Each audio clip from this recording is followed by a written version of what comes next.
Hello, friends. Oh, wait, hold on. Let's see. I have my co-host here tonight. So hello, everyone. I'm Tom. Welcome to Dragonmount. And my co-host tonight is not Crystal because she's not feeling very well, but Leo is here on our cat cam. I wanted to see if he would like the Infinity Gauntlet. What do you think, bud? Like the Infinity Gauntlet? Yeah? Oh, yeah, okay. He likes it. He's okay. I was afraid that if I tried to pet him with it, he wouldn't like it, but he seems to be okay with it. Cool. Anyway, hello, everyone. How is everybody doing tonight? Because I'm doing pretty good. I don't know why. It's, existentially pretty horrible out, but I feel pretty good. Hello, friends. Hello. All right. So let's get started. First things first, there's a little bit of Wheel of Time news that I'm not sure if everybody saw. The Wheel of Time, the only Wheel of Time like officially licensed merch pretty much that we got out of this Amazon Sony Wheel of Time debacle was this board game that Direwolf announced like 5 years ago and finally got around to making recently. But the Kickstarter just ended, and if you backed it, you probably got this email showing that you need to go and respond to some stuff. So make sure you go and respond to the email so that you can secure your board game from Direwolf. It's actually only like 2 con badges, Rapunzel. Hold on. Let me shut off the cat cam for a sec. So the big one in the middle is like from my last Jordan Con. I walked around with it like a shield, and I hung it from my waist because, I don't know, I'm an idiot mainly. Let's bring Leo back on. But anyway, if you backed that Kickstarter, make sure to go to your Kickstarter if you haven't logged in a while and check to see if you have a survey, because they are requesting information from everybody. And one of the things that they're requesting, and I have a thing to share. Where is it? There it goes. Yay, thanks. Okay. So one of the things you get to do is pick the add-ons for the game. So they have, if you backed the Kickstarter or if you like followed it before they went live with the Kickstarter, you get a Bella and Hopper promo card for free. But if you didn't, you could still get it for $6. If you didn't get the little miniatures like I did, because I'm a whore for miniatures, you can upgrade the little cardboard standees to acrylic ones, which is nice. And then I love my bits. Hello, Leah. Hello. I love my bits, so I upgraded my bits. You can upgrade the components to acrylic components, so you don't have all little cardboard bits. You can get a really nice map of it's an art print of the map of the game. You can get a neoprene version of the map of the game, card sleeves, which look really nice, and then just additional copies of the game. So make sure that if you backed it, go to Kickstarter, check the thing, fill out all the stuff, make sure you get your copy and secure any extras that you want to get. All right. Since it's just me tonight, I don't want to sit by my lonesome here, since my producer here is taking this opportunity to have a little nap. So I want to bring in our 2 guests this evening, which since it's Star Wars that we're watching, the thing that immediately came to mind for me with Sisters was The Acolyte, which I loved and has been recently getting a lot of like resurgence of interest. It shot up to like one of the top things viewed on Disney Plus, and like higher ratings, like in the top 20 for being just viewed on streaming. So there's like more talk of maybe not a season 2, but like including them in future stuff, which I would be really happy about. But these 2 sisters are the scariest in the galaxy tonight, here on this stream at least. They're 2 fantastic people. They're so much talent and artistic talent in the 2 of them when I started looking through everything. Both authors, artists, really funny. Though Kelly had a bunch of movie reviews that I read, and I'm excited to talk to her about those. So anyway, without further ado. Look, here comes an awesome guest. Hi, friends. Hi. Hello. Hi. In the galaxy. My goodness, I'll take that. I saw that you guys enjoyed horror, so and I remember talking to Marlena about horror like one of the last times I saw her at a convention. So I was like, yeah, why not? Yeah. Marlena almost wore her Princess Leia cosplay, but then almost. We do cosplays occasionally. I got to get you guys on next time we do something silly like that. We watched Agatha All Along, and did you guys see Agatha? Yeah, I loved Agatha. Yeah. She stole the show. Oh yeah, God, absolutely. Catherine Hahn is just. I'll watch anything that woman does. Yeah. Same. The episode where they were all different witches, like I forgot. Catherine Hahn, was she? No, she wasn't the Wicked Witch. No, she wasn't. What's his name? Billy was the Wicked Witch. She was. I forgot who she was, but she was Maleficent. Oh yeah. Yeah. Because I was the Wicked Witch and Crystal was Maleficent. So I was I was Maleficent and she was the Wicked Witch. I'm sorry, I did it backwards. That's great. That's great. Maleficent. We had a lot of fun with that, and we've done other things here and there. We're silly. But yeah, we got to make sure we get you guys back on. Maybe we do movie nights too. So maybe there'll be a movie that we could do for fun or something. Heck yeah. That's great. Yeah. That'd be great. I know Multiverse this year is doing a whole panel about Star Wars and where were you the first time you saw the first movie and stuff like that. So yeah. I was definitely where were you guys? I was probably conceived during the first Star Wars movie on a movie night. So technically I was there and I watched, but I heard it maybe. So who knows?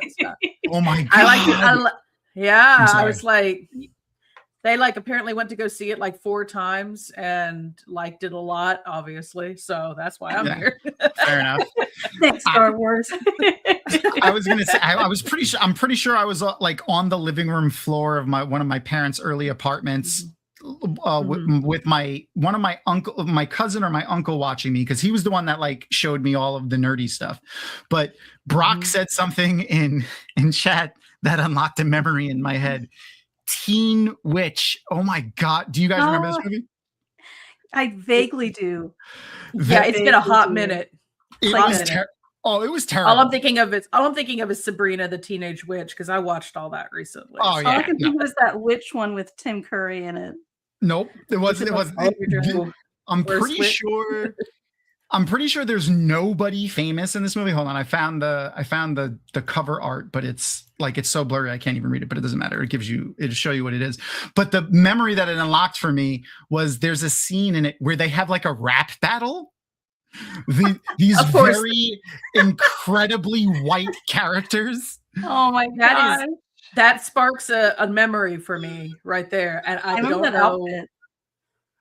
Yeah, hold on. I'm pretty sure that's the outfit she wears throughout the whole movie too. I forgot. Yeah. Let me see if I could find a good shot. Oh my God, I forgot her witch little person that guided her through the thing. It was the same woman that was in Poltergeist. The house is clean. Yeah. I love her so much. I just love her.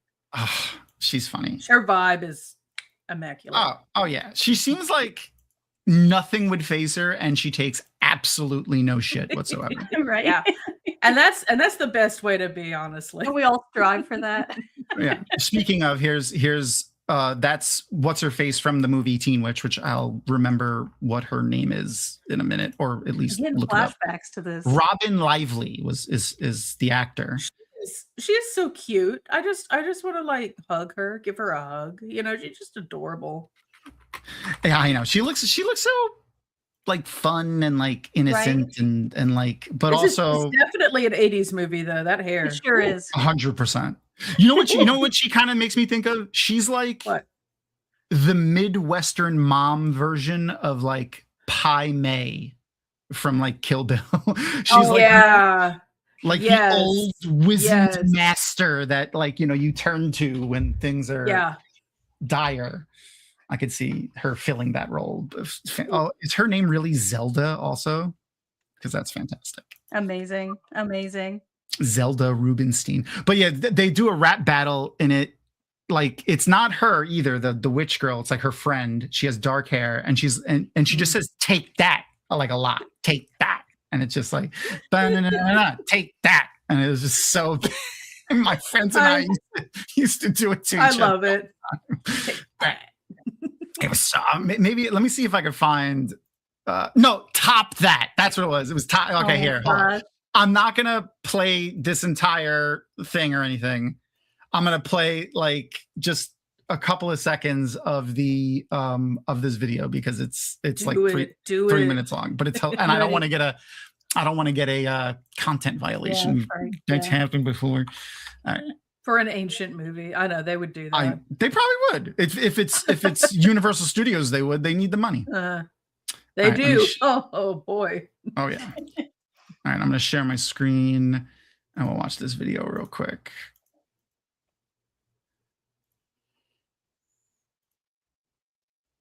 Hopefully you guys can hear it. Make sure the volume's over there. Okay.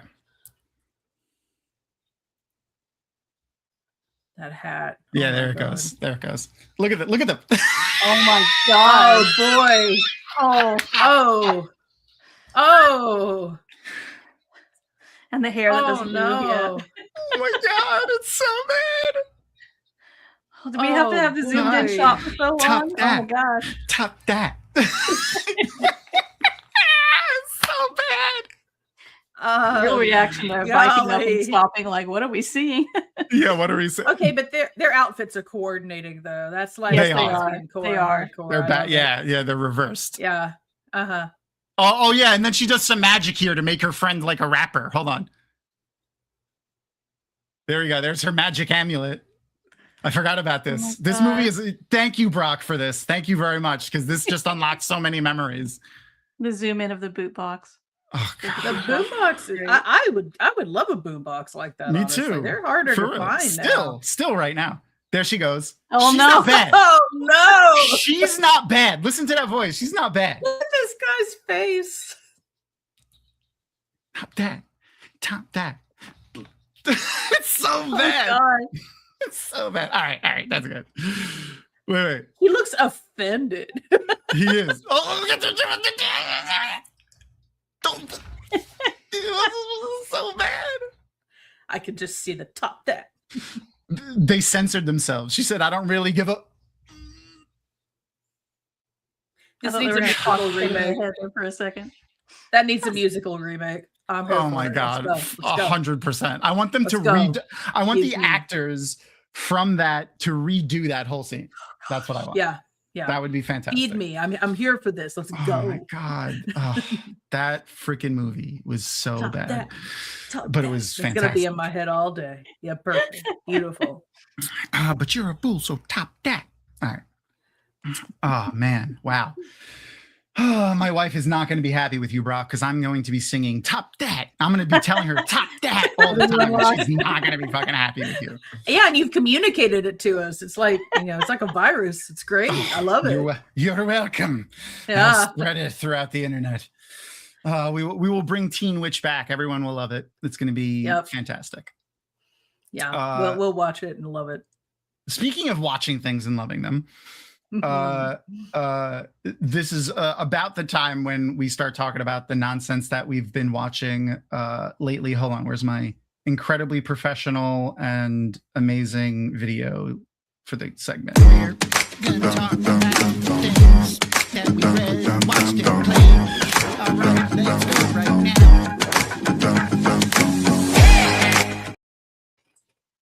Yay! Love the intro. Thank you. I had to put the Melon Lord there. Have y'all seen Avatar: The Last Airbender? Mm-hmm. Oh yeah, of course. Okay, I was like, sure. Everybody be on. No, good. I'm here for that. Let's go. I tell everyone that is a writer of any kind to like go and watch Avatar: The Last Airbender because it's great. It has one of the best redemption arcs in anything. Absolutely fantastic. Also, I forgot. I did this just before we went live. I know right now, USA is playing. Who are we playing in the World Cup? Australia? Was it Australia? Is it Australia? I think it's Australia, right? Yeah. What it looked like earlier. Yeah, USA v Australia. So I'm not discouraging anyone from having dual screens or multiple windows open, but for everyone's convenience, I did grab this. So if you want to keep an eye on the live score, you can check it out right there. I'll keep it up on the screen so that people can keep an eye on it. Make sure it's updated. Boop. Yep. Live score. Okay. Fancy. Dig it. So what is something that you guys have either read, watched, played, hobby that you started even up again? Well, I read a really good YA horror novel called They Bloom at Night. It's by a Vietnamese author. Has a lot of LGBTQ themes in it, so it's really good. It's probably one of the best YA horror books I've read in years. That's cool. Like kind of some weird monstrous things that are kind of amalgamations of organisms and stuff. So yeah, that one's really good, right? Yeah, doesn't it look eerie? I dig it. She showed that to me, and I was like, "That's going on my wish list so fast." I checked it out from the library at first, and I had to go get the hardback afterwards because I was just like, "Oh my gosh, this is so good!" And good.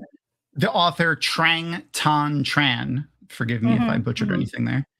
But wow, that cover art is fucking right. Yeah, that fish eye staring at you is so creepy. Ooh, so good. It's all about transformation and stuff like that. As a fan of werewolves, I was like, this is amazing too. So, okay. Yeah. Okay. Do you have a favored werewolf transformation? Not like the best, but like one that you like.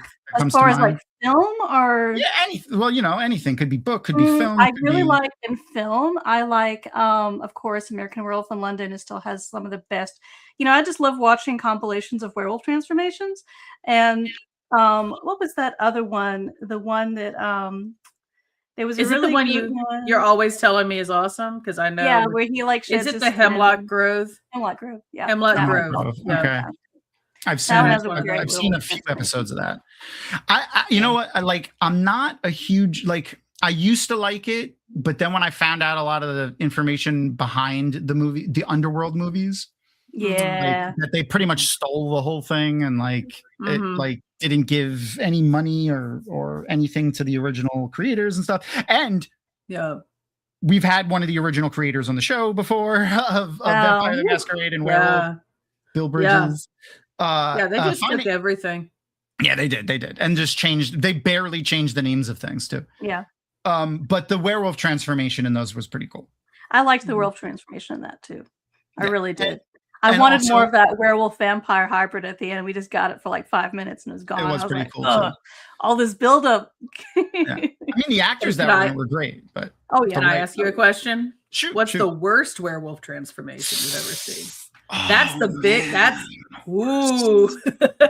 That's hard. Worst. Because I hate to say it, but I think Twilight has the worst one for me, where they just took werewolves. That bothers me. I'm like, how dare you? This is like a thing. Well, it takes away like the mass and the weight of the werewolf because it doesn't feel like it weighs anything.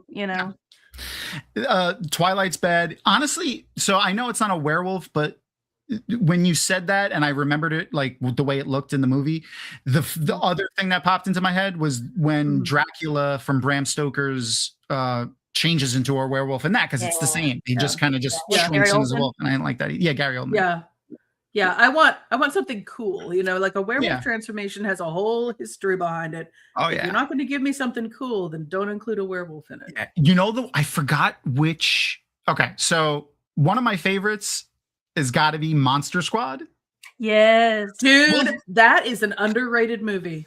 So underrated. So good. I like how they stick with the werewolf rules the whole movie. Yeah, like nope, this is all that works. And that part where he's in the phone booth and he's like slowly changing, and you can hear the growl coming in through his. That movie has a very special place in my I don't know, my personal timeline. Like it's not a super scary movie but it really left like a huge impact on Yeah. me as a kid, and I've seen it like Yeah. 10 bajillion times. Phoebe the Oh, yeah, Phoebe. It's too scary for Wolfman's young got no kids, but it's arms. not scary enough for adults. So it's in that in between. It feels very like, I guess, tween young adult age for like who the audience originally was for. But Yeah, I it was love a- that movie. it That was- movie it is was- fantastic. I think it was PG. Yeah, it's PG-13 for It's you in know the 19, 80s or whatever, so everything. 85 or 89 or whatever it was when Yeah. it came out. Yeah. So, but yeah, Wolfman's got nards. Yep. Fucking just My name God, I love them. It's Horace. Horace. Oh, so good. So good. It's See, so- and that was okay. As someone who grew up as like before I had my growth spurt when I was still like small and fat, I got made fun of a lot. So like seeing a person like a kid in a film that looked like me, other than Chunk from Goonies, Yeah. and be cool. Like he Right. wasn't the butt of the joke. He wasn't like, he did some awesome shit. I enjoyed It's really it. hard to kind of express how rare that was in the 80s. Like, it did not happen. You just did not have that. What's up, Nomi? No, there wasn't a lot of that because we were all like anyone that was slightly nerdy, slightly different. The way you look or the way you act. Neurodivergent wasn't a word at that time, but like that, you were immediately just like shuffled off to the side, and like you were a background character, an extra, the butt of all the jokes. Whatever it was. Talking about Monster Squad right now, Nomi, because we're doing lots of nostalgic callbacks to things that we've seen recently. Yeah.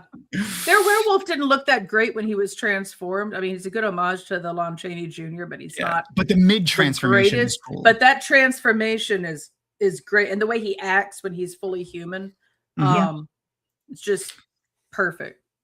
Also the guy that played the werewolf in that was the same guy. I forgot his name. It'll come to me in a minute. He was the same guy that played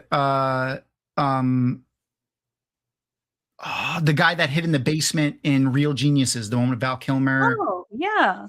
Yeah, John Man, I did Grease. not even recognize him. Same Okay. person. Yeah, that's him. Yeah. Yeah. That's John Grease. nuts. Yeah. That's Well, I remember nuts. watching. I remember that at all. I remember watching Real Geniuses for the first time, being like, "It's the Wolfman."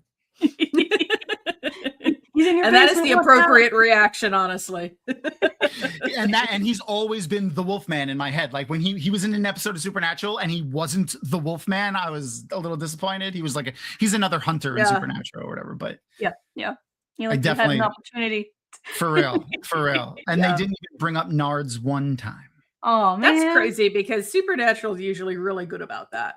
So That's I'm true. just like, what are you thinking, guys? Ben Hanscom? I don't know who that is. Okay, yeah, Ben from It. Yeah, I know exactly what you mean. Okay. Yeah. Yes.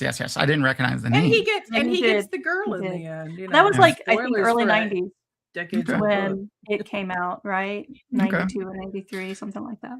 All right. When So the book was pretty good. with oh that, yeah, so. yeah, for sure. So since It's the nice to tangent see it. since the tangent we went off of was from talking about Marlena's book that she read recently, what's something that you've read or played or watched or done recently, Kelly? Who, me? Yeah. So recently we have been getting together with some of our friends, and Sunday nights we're watching The Vampire Lestat on AMC as the new episodes air. And as a big fan of the books, it is a train wreck, but I can't stop looking at it. So Oh yeah. But I all agree the with actors you are 10,000%. amazing. Yeah. All the actors are amazing, but Mhm. it is a train wreck at this point. Yeah. I'm just like, Anne Rice is rolling over in her grave, but at least everyone's beautiful. I agree. I enjoyed the interview with the vampire, the first series they did. Yes, season 1 and 2 were fantastic. Fantastic. Season 3 is it's a little like we're talking Snapchat filters. Yeah. You know. Yeah. Ugh.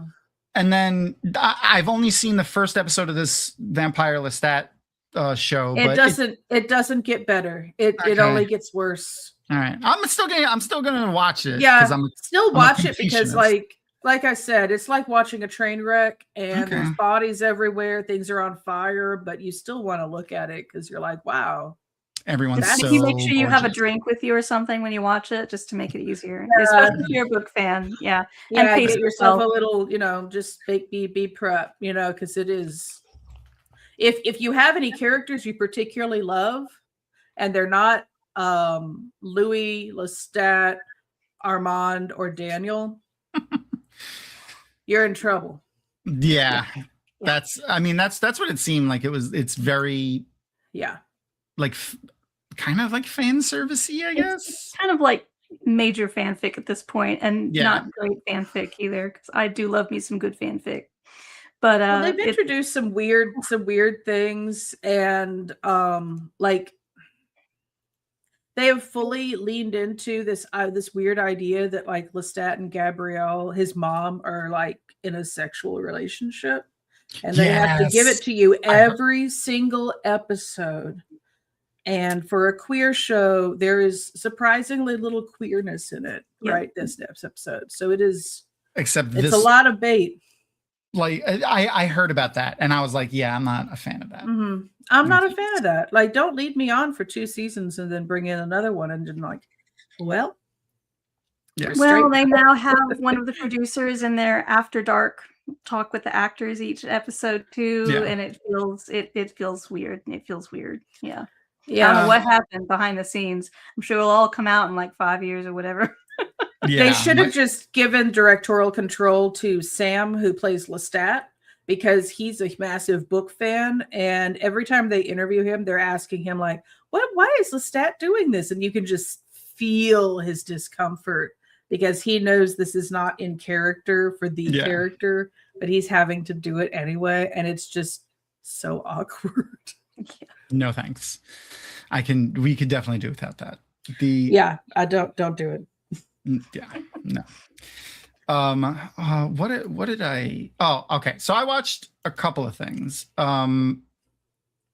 So one is if you want to laugh a lot and then cry a little bit at the end, I watched the Robin Williams Come Inside My Aw. Mind biopic. Oh boy, I've got to be emotionally ready for that. I'm Oh. still in Yeah. denial that he's not here with us anymore. Agreed. So it's just Agreed. It was It like, sounds like they made it upbeat though for most of it, which was oh yeah, was I would nice. say like 90% of it is very, very upbeat. That's wonderful. Well, that's probably what he would have wanted. Yeah. And I fully understand, but like I gotta mentally prepare myself because, Absolutely. Yeah. It's only like the last 20-ish minutes or so that it gets sad, but Yeah. it's on HBO Max. It was, I think you could find it in a couple other places too. It's about 2 hours long, but it was, oh man, it was great. For those people watching that know, we do the little Inside the Dragonmount studio interview at the end that we theme after the Inside the Actors Studio with James Lipton, and that biopic starts off with one of Robin Williams' times that he was on that show, and James Lipton That's asks, nice. "Oh yeah," and the question that James Lipton asks him is something like what goes on in your head? How are you essentially? It's something like that. And Robin Williams makes like a joke out of, sure, let me just reveal who I am. And and he makes a joke about therapy too. But the thing he says is very poignant, and it feels great. And especially, knowing where things led, he says some pretty poignant things in that. And then it just goes crazy from there. He's awesome. I used to watch him when I was a kid. I was a very young kid, and I remember watching him on Mork and Mindy. And that was my introduction to him as a little kid. I thought that show was amazing. I remember I had a Mork and Mindy lunchbox. I love that show. It's just so weird that he's not here with us now because he was like a big staple, and I'm just like, ew.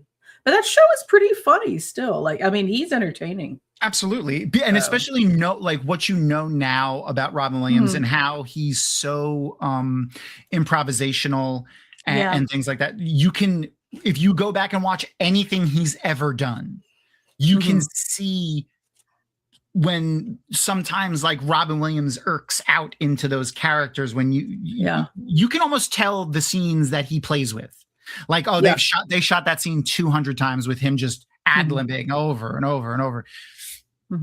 And stand up too. His stand-up was great. His stand-up is fantastic. Was his stand-up, and I was just blown away. And then, of course, in Aladdin and stuff like that, you start seeing him in films all the time, and he's just like Jumanji and everything. He's just such a staple in Hook.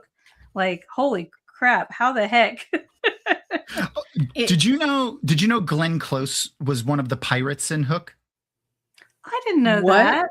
Yeah, we talked about this I think last week. She's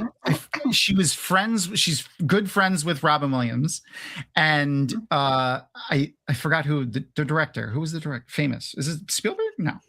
Someone big. No. Oh my gosh, I could Google it real fast. It doesn't. Man. Someone big directed, but it doesn't matter.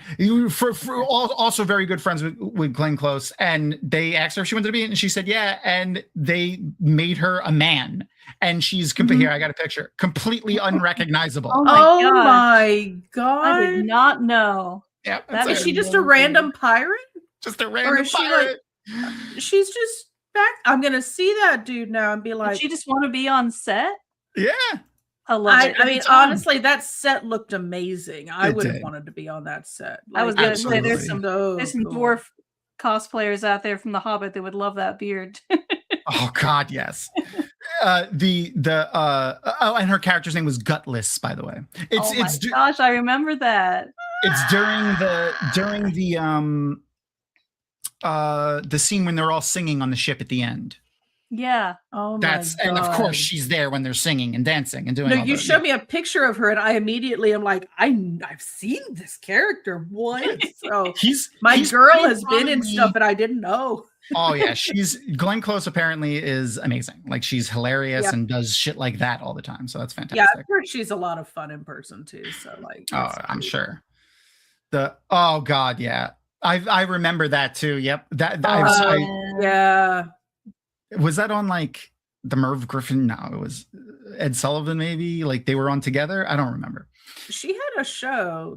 No, I don't remember what it was. That's the Carol Burnett show. Yeah, Carol Burnett show. Yeah. Her show is awesome though. Have you ever watched the Carol Burnett show? It is so good. Our dad is into like older like comedy. Like he'll watch a lot of black and white. He's a Perry Mason, Carol Burnett, Alfred Hitchcock Presents guy. So I've seen a lot of it, and it is it holds up. It holds up really well. Yes, I remember that. Yes, Sweet was Bob Hoskins. Fun. Also, another fun fact about Bob Hoskins. He was I forgot the detective's name from Roger Rabbit, but he was the human detective in Roger Rabbit. Eddie Valiant. Valiant. Yeah. See, I like that was a good pull there. That is. Originally supposed to be played by Eddie Murphy. Yes, can you imagine how different that would have been? Why did Eddie Murphy turn that down? That was a miss on his part. Working probably with nothing all the time. Well, Beverly Hills Cop.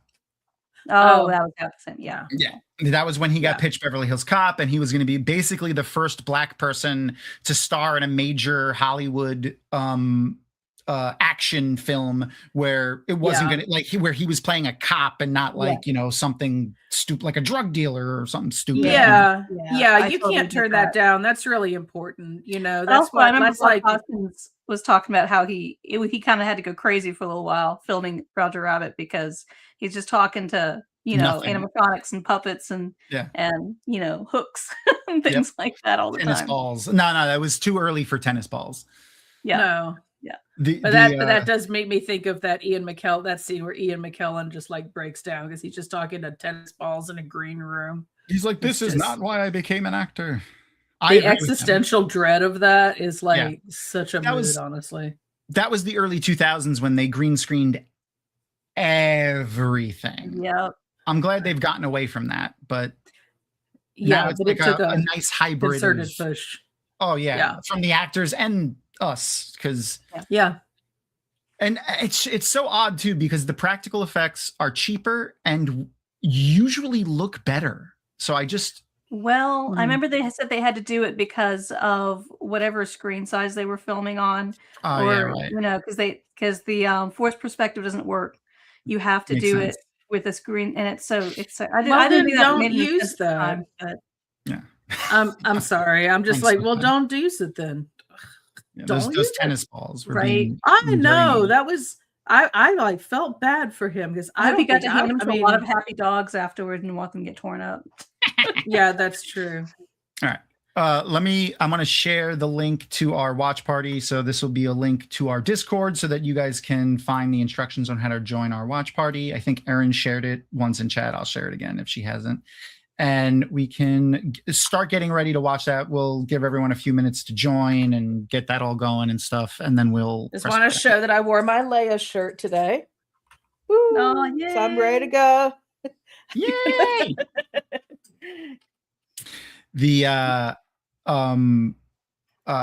So Star Wars, a bad segue. Like I don't have any segue for it, but Star Wars is why we're here. Other than that, what show did I say? Oh, the Robin Williams thing. Other than the Robin Williams thing, there wasn't a lot of Star Wars news this week. This is usually what I talk about too. But there was one thing that dropped, confused some people, but it looks really interesting. It's one of the cooler things from the Star Wars Visions. It's going to be called The Ninth Jedi. Yeah, it looks really cool. Interesting. Oh, I love that dynamic. Is it going to be animated? Yep, fully animated. I'll get some. I'll get some more animation. So if you guys haven't seen the Star Wars Visions like stuff on Disney Plus, you should go check it out. I have not. I need to.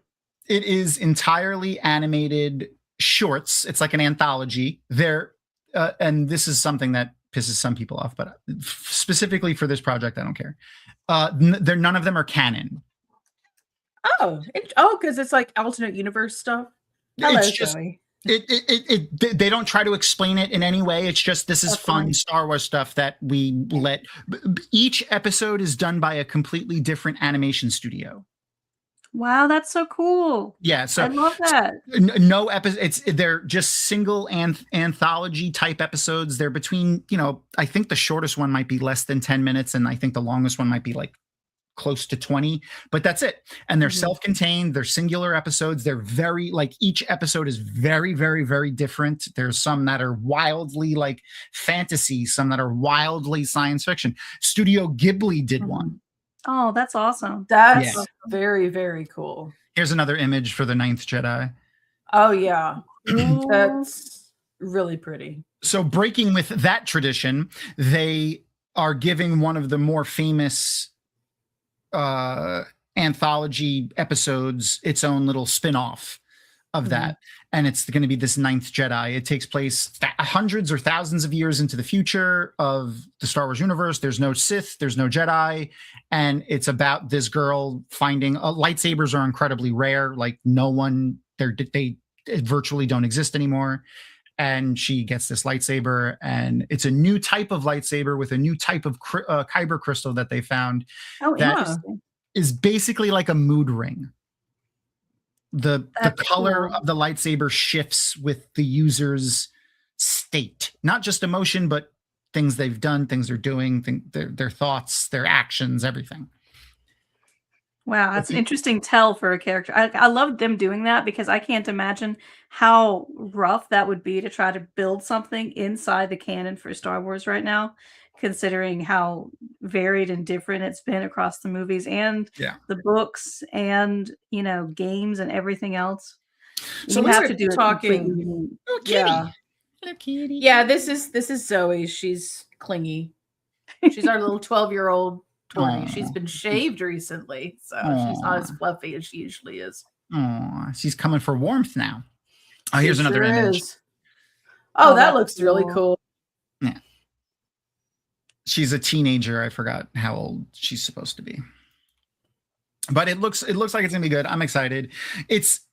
They've basically made their own separate Star Wars universe. Like whether they want to or not, this is now a standalone Star Wars universe because it's a continuation of something from the original Star Wars Visions anthology that they did. Now this is specifically just the story about this character, but it's gonna be interesting. I think it looks really good. I wonder what studio is doing it. What animation studio is doing it? I can tell you that. I forgot. The Ninth Jedi. Oh, it's not a series. It's a short animated film. I'm sorry. Oh, okay. That's good. The production company is Production IG, and the director and writer is Kenji Kamiyama. Huh. I don't know them, but he's done. I mean, it looks really nice to begin with. What is? Yeah, I wonder what else they've done. Kenji done? I was gonna say I clicked on his name, but the only other thing that it shows in here, because it's only showing Star Wars stuff, is the other thing. Let me look real quick. Kenji Kamiyama has done a lot of stuff, a lot of anime, but he did Lord of the Rings: The Battle of the Rohirrim, which is a video game. We saw that one. The animation of that was really cool. Oh no, the animated. It's the animated one. Yeah, the movie. The animation was really nice.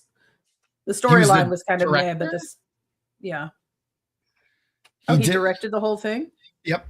There's a Ghost in the Shell thing that came out in Japan that he wrote, did the screenplay for. Yeah, he's done a lot of stuff. He's been doing a lot of stuff. I heard that was pretty good. I heard that was pretty good, the Ghost in the Shell one. And Production IG is studio behind animation studio founded in 2007 and company produced television series, short films. The studio contributed to, again, only showing the Star Wars stuff, the Star Wars Visions episode. Production IG was founded December 15th. What else are they known for? Products, animated films. Thank you. Well, maybe he's done well enough he can fund his own animation studio. That might be what that is. Yeah. So. Okay. I mean, a lot. Ghost in the Shell. They made Ghost in the Shell. Evangelion, Neon Genesis Evangelion. The Last Vampire, Sakura Wars, Kill Bill. That's good. Yeah. Yeah, lots of stuff. That's awesome. Sorry, we're big Last Vampire fans over here. Oh, you're all good. No worries whatsoever. Horror anime? Horror anime too? Okay. Oh, speaking of horror, so I said, Marlena, no, it was Kelly. You're the one that did the reviews. I read some of your reviews. Sadly, you haven't done any for some more recent movies. But I just kind of got busy, and I stopped getting paid for them, so I stopped. That's fair. That's fair. That's fair. I do them for free. I didn't realize you could get paid for them. But I read your review of Knives Out was pretty good, and Thank you. I really enjoyed Knives Out. Me too. You gave that 5 out of 5, which I totally agree with. Mm-hmm. The one that I wanted to give you shit for but not really, because I agree with you, but there's a caveat to it. And it's for the Joker. Okay. Oh, I enjoyed that, but I'm a big Joker fan. That's my problem. I mean, me too. That's my thing. Now, I tell you what, though, I hate that sequel. I keep getting ready to write a review for that sequel, but it makes me so angry. Feel better, Glenn. We'll see you later. Yeah, I hope you feel better. Feel better. It's because we mentioned the Joker 2 movie. That's fair. It does that. It's like letting a vampire into your house. I have a theory on the Joker 2 as well. So I liked the Joker while I was watching it in the theater, but while I was watching it in the theater, I had the thought of like, oh God, the fucking neckbeard incels are not going to take this movie for what it is, and they're going to use, and it's not. That's exactly how it's gone. Yep. Yeah. Exactly how it's gone. But Joker is always used as something that he's not. He's always been used. What was it? Whenever they used to make TikToks and Instagram with Joker, Heath Ledger Joker all over the place with it. So, Joker's just never safe. Yeah. Well, there's always a subset of people who like outsiders, and they're looking for some kind of an individual that can encompass that, like a symbol or something like that. And something unfortunately, Joker's. Yeah, something they can co-opt and kind of say, oh, this. I mean, they did that with the red pill from the Matrix. Yeah. So I mean, it's like, and I would never say like we shouldn't have the Matrix. So I'm like, I think at some point, like if it wasn't Joker, it was going to be something else. Of course, I mean, just find something. Yeah, it happens all the time. Like especially when it's a satire. I mean, Joker isn't strictly satire, but like the Joker isn't technically the villain. You know, the society is the villain or whatever. Yeah. But he still is the villain, and he still is a villain. But he's a villain, but he's living in a world where like you have a very strong stratification between the rich and the poor. You have trash on the street in his world. When he goes into Arkham Asylum, which needs its own TV show, they showed like people like jerking around on the bed and on the gurney, and he's just having to stare and disassociate off into space while he's trying to go to see his therapist, who doesn't really help him, just asks him to do all this busy work and then looks at it for 2 seconds and then asks him other things. Yeah. And I was just like, there's a huge failure of the healthcare system. He's no longer able to get his medication. Yeah, there's a commentary on that. Is big, yeah. And I feel like that is like something that I read a lot of reviews after I wrote mine, and I was like, there's a lot of people that are missing that kind of stuff, and they're looking more at like, this guy put on clown makeup and shot a bunch of people. You know what I mean? And I'm just like, okay, but there's a lot of other stuff there. And I feel like sometimes some people just watch the trailer or clips online and didn't actually watch the whole movie. But I don't know. That's just me. I don't know. I feel like there's a balance you have to strike between right. What is that? Tell me about it. As an American, I identify with that statement, Nomi. Right. I currently have to, as an independent artist, I currently have to pay out of pocket for healthcare here in Georgia. We don't have like the ACA down here really. So I have to pay like over $600 out of pocket every month to be able to have healthcare. For bare minimum. And like somebody like Arthur Fleck in that movie could not do that. You know what I mean?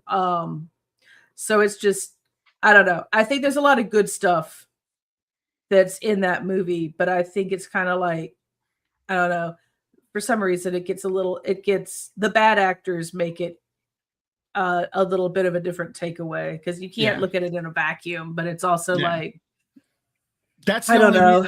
That's the only reason I didn't like love, and it's nothing to do with the movie. It's and everything to do with the way the audience who identified with it and like ran with the wrong side of things. But they do it all the time. Like look they do. Starship Troopers. Like I know the those same people thought that was serious.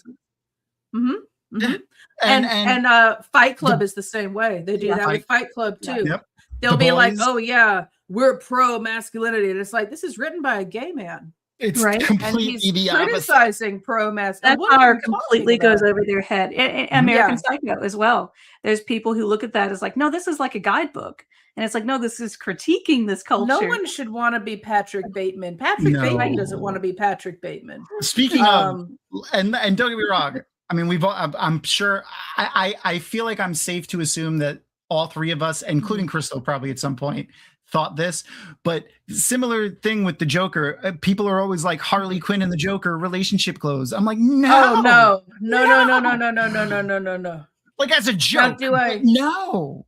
I know. Like you could totally do it as a couple costume if you're willing to accept that. Like abusive. Both of you are very bad off with each other. Right. That's fine, but don't pretend that it's like a cute thing. It's perfect for Halloween. But it's not a couple's goal, any more than like Frankenstein's monster with the Bride of Frankenstein as a couple's goal. Like she didn't have any say in that. No. and actually funny on those same two lines with Harley Quinn specifically and her relationship with Joker and Frankenstein, the HBO Harley Quinn series kind of like they get into that a bit, like with that type, and it's really funny. And then she ends up with Poison Ivy, which is fantastic. And the one that the people that do Batman and Joker and that are wonderful. But there's also the what's the other group? The Bride of Frankenstein is in it. It's the other DC. Harley Quinn's in it too. Creature Commandos. The animated Creature Commandos, which is so good. they go into that dynamic too with the bride and Frankenstein and the way he created her and like and how he just like ownership and like there's a lot of interesting stuff. They play with that a lot. This is why I hate when people sleep on animated stuff when they say like, oh, it's animated, I'm not gonna watch it. I know. Well, yeah, and you would think that by now like people would be over that because I think we all know that you can't just give your kid a random anime to watch because who knows what it could be. If it's animated, don't just hand them like, Attack on there's Titan. Pretty pictures. Yeah, it's Attack on Titan, or it's like some boy love anime or harem, reverse harem or whatever. You don't know, like look at the context clues. But literacy rates are down in the US, so maybe that's in the whole world. Because literacy isn't just reading, it's understanding and interpreting. So and reading between the lines, I don't know what it's meaning, not just I saw a bit of news today that literacy is down across the whole world. College age kids are on average, college age kids today are reading at a 10-year-old's level from the 90s. Yep. We were watching a video recently that was talking about someone had mentioned that they wanted writers to start using simpler words in their books because they didn't understand the big words they were using. And don't hand your kid Akira. Look, last scene's gonna mess them up. Oh yeah. Okay, so we'll get ready to press play on speaking of animated, great animated TV shows and films. The Clone Wars was fantastic. My favorites. Have you guys seen The Bad Batch? No. Oh, I've had it recommended to me a lot, but I haven't gotten to it yet. So Crystal just did a huge watch through of and this is like the third time that I've introduced her to a TV show, and she was like, oh my God, why haven't I watched this before? The first one was Avatar: The Last Airbender, and most recently was Star Wars. She hadn't seen any Star Wars and anything other than like the films. So when I told her about the animated stuff and she started watching Clone Wars, immediately fell in love with it. Bad Batch is her favorite, but she watched it in chronological order. So especially the first 3.5 seasons of the Clone Wars are aired completely out of order. There are episodes in season 4 that happened before season 1. Why would you do that? So, I mean, you don't really notice it when if you just watch the show. The episodes that are aired out of order seem like weird filler episodes. But if you watch them in order, it's so much better. Like I noticed that there were some weird filler episodes, and I was like, that's kind of weird. But I just thought, well, maybe this is just the style they're going for. That makes a whole lot of sense because I watched them in order on Disney Plus, actually. Yeah. The way they are set up on Disney Plus is the airing order from the original airing of the thing. Yeah. And originally, it was on Cartoon Network, so it wasn't like, and it had no. This is way before Disney or anything like that. They're little studio, and in fact, Dave Filoni was writing on Avatar: The Last Airbender season 1, writing and helping show run Avatar: The Last Airbender season 1, and he left that to take over Star Wars from George Lucas. Wow. And his first thing was writing on Clone Wars, and he left when they did season 2 of Avatar to go start Clone Wars. So that's awesome. Fun little circle there. Cool. Right. No, I love that. That's great. I'm gonna get ready to press play on this episode, but the thing I will say for you guys is if you enjoy Star Wars and you want to see into like a lot of where they're going to be going, like with a lot of the new stuff, and you have some free time and you want to watch something, the Star Wars animated stuff is phenomenal. Yeah. I kind of slept on some of it a little bit. I watched a lot of Clone Wars when it was on Cartoon Network. But I came back and, got back into it. Yeah. I mean, sometimes in order, sometimes not. That's just how things used to be on broadcast TV, what I mean? Yeah. So, but you got it when you got it. Like if you went on and you were like, oh shit, I think I remember the episode before this one. Yeah, and you have no idea. And it's that's just how And when That's it just how jumps things around, work. you're just like, I guess I must have missed a few episodes. And you're like, no, this is Yeah. how it is. Or maybe you didn't, well. and you're just watching something from, literally, Right. Mhm. that should have aired 2 seasons ago. It's okay. I'll use my literacy skills to interpret. There you go. Mm. But if it's something you want to do, there's a ton of lists online that do like the chronological order of things. It's really just Clone Wars that's fucked up. It's like the first 3.5 seasons of Clone Wars, like you're watching most of season 3, you're watching interspersed during season 1. And like that stops after season 4. There are 7 seasons. After season 4 though, there's a cohesive, and that's after Netflix picked them back up, before Disney Plus picked them up after they bought everything, and they did the final season of Clone Wars, which was wonderful, by the way. That's awesome. The other cool thing that you get to see is if you watch it in release order, or at least not watch any of Bad Batch until you're done with Clone Wars and Rebels, you can watch the animation evolve. So like, and forgive me if this messes anything up. Sometimes when I switch things, it didn't. Sometimes it kicks the people that I'm in the call with backstage. But here's what like Clone Wars originally looked like. Wow. Yeah. Oh, it has some samurai. A little Samurai Jack. That's awesome. Yeah, this was the original Clone Wars on Cartoon Network. Yeah, that's what I watched. Yeah, it looked really cool. Yeah, I really liked the animation style in that. The only one that I always call out is Padme, because of course I love that. What did you do with her? Where is her hair? What's up with her giant face? She looks like one of those gray aliens. For comparison, here's like from the later Clone Wars. Yeah. Pretty I different. mean, I guess like for this particular style, everything's like exaggerated. So like they're exaggerating like the key features, and I guess for Padme, her key feature is her eyes. I guess, like, look at those gigantic. I know. Okay, but Padme's head. Okay, but Anakin can't say no to those puppy dog eyes, though. You're not wrong. She's got the puppy dog eyes off the scale. But that's his expression when she does that. She's like, Anakin, please. Very true. But but as it goes on, man, like Bad Batch is incredible, and then most recently they aired Maul the Shadow Lord, which is the most recent. I've wanted to watch that. Thing. Wonderful. I loved it. I don't know why Darth Maul is like so cool to me. Because he's like Darth Maul. He's awesome, but like for a long time, like I think everyone loved him, and he had no lines. Yeah, well, it's the same. I know. It's the Boba Fett. Exactly. I guess. Exactly. Yeah, it's the same exact thing that happened with Boba Fett. He had no lines. He barely had a name, and he just he had cool armor, and everyone was like, "He's awesome." Yeah, and he dies horribly. Oh yeah.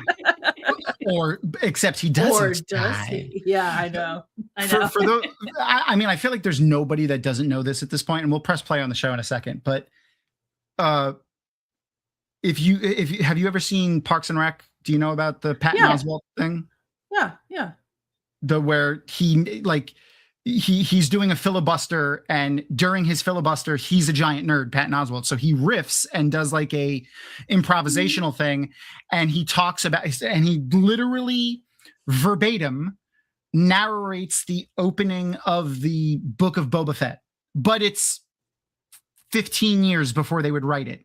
They literally. Oh my God. I did not realize that was 15 years before they wrote it. They wrote it and edited it and framed it to exactly what he says. If you press play on Patton Oswalt's rant at a certain time and press play on the Book of Boba Fett thing, he will narrate the first 5 minutes of the episode. That is so beautiful. They should just let him do like audio narration. Absolutely. I fucking love Patton a ton Oswalt. of stuff like that. He should just be the voice of Boba Fett. You know, just let him do it. But Maul was fantastic, just another cool character and stuff, but they gave him real depth in the animated series. Clone Wars started it. Hear that.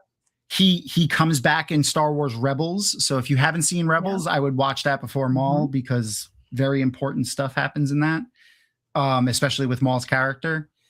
And all of that leads into our upcoming season 2 of Ahsoka, which I'm very excited for because Ahsoka is one of my favorite, really if not my favorite character.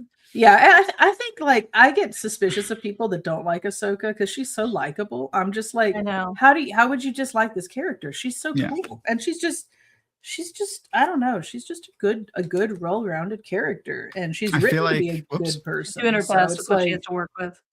I mean, yeah, she She is. really is. I mean, she's working, doing her best, but they had a kid in his wild Oh, yeah. ways. Oh yeah. All right. I'm gonna press play on this thing now. Okay, Let's go. Let's give this a countdown. I'll give everyone a countdown, but if you're in the watch party, you don't have to do anything. Just hang out, watch. There are subtitles. You can adjust the volume on your own. If you're following along, I'll give you a countdown and you can press play at the same time. 3, 2, 1, play. Yay. Okay. Awesome. I can't remember. Were you guys?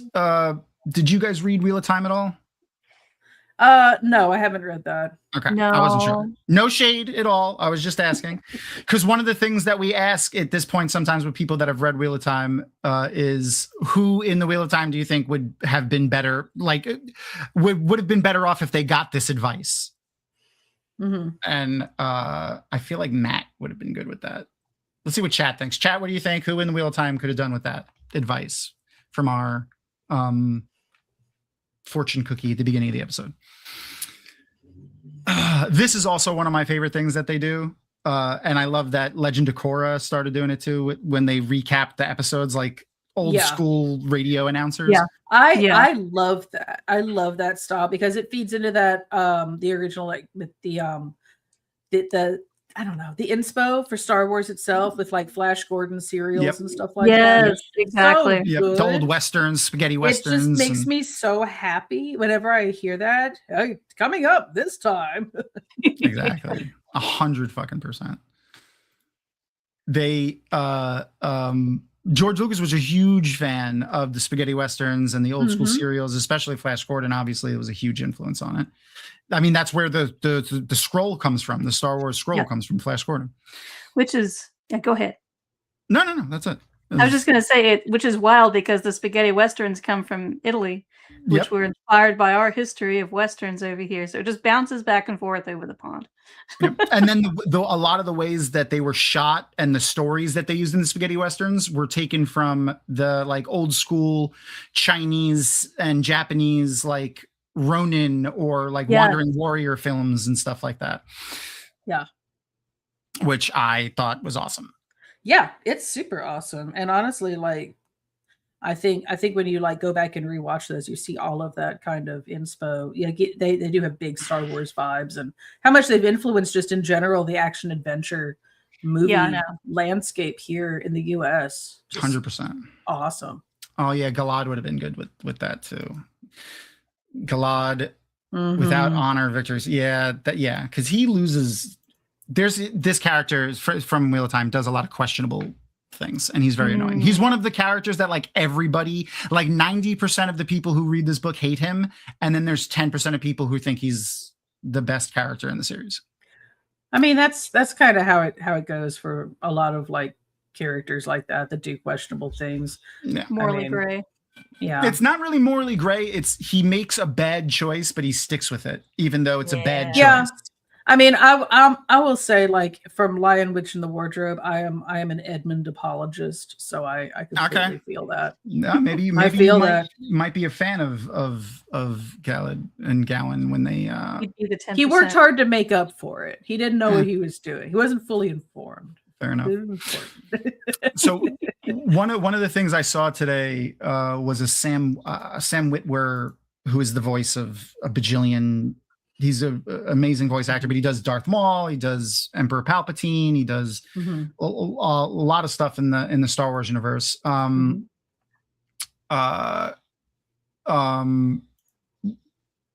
He was talking. I don't remember who he was talking about. It doesn't matter. He was talking about how George and Dave named a lot of the, especially later on, the Sith like corrupted versions of who the characters were. So like Darth Maul wants to be this intellectual, clever, scheming background character that, you know, has his fingers and everything, but his name is Darth Maul. Like he's just a blunt weapon to be used by Emperor Palpatine. Yeah. Count Dooku is very prim and proper, and like he even you know, as an enemy, you know, the leader of the Separatists, he's still very proper, and he's, you know, supposedly fighting for freedom from the Republic and all that. But his name is Darth Tyrannus, like like tyranny. Yeah. So I don't know if Sam Witwer was like reading too far into it, or if that's like really something that he was pointing out. Oh, and Darth Vader is, you know, Vader is German for father. So instead of being in lore, like that's why they're naming them that. It's like George kind of named them that because he's a failure of a father. You know, like he failed. He doesn't even know that he has kids. He didn't even know that he had 2 kids, let alone that either of them are alive. Which you think would be very important to him, but apparently not. Hilarious now. One of my favorite characters was always Obi-Wan. I always was curious where the heck his name came from, with Ben being his nickname and stuff too. But Obi-Wan is cool. Yeah. I prefer Ewan McGregor. Yeah. I love Clone Wars. Yeah. I like Ewan McGregor, him and Anakin. Obi-Wan. That's the stuff I really enjoy. Yeah. But it's also very rare to get in anything. Did you all see the Obi-Wan show?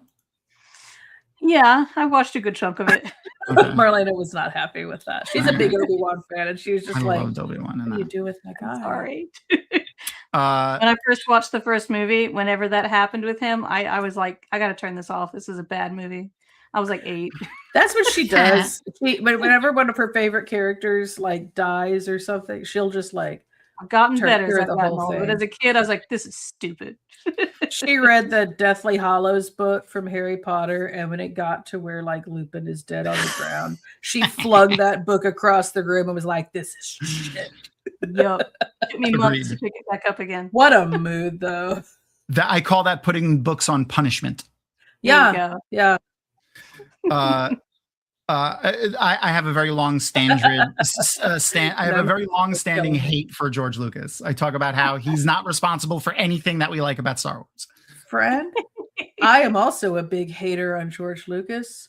I love his world that he created, but my God, does he not know how to like manage complex storylines? Right. He doesn't know how to direct, but he has absolute creative control. He takes everything and he's like, there you go.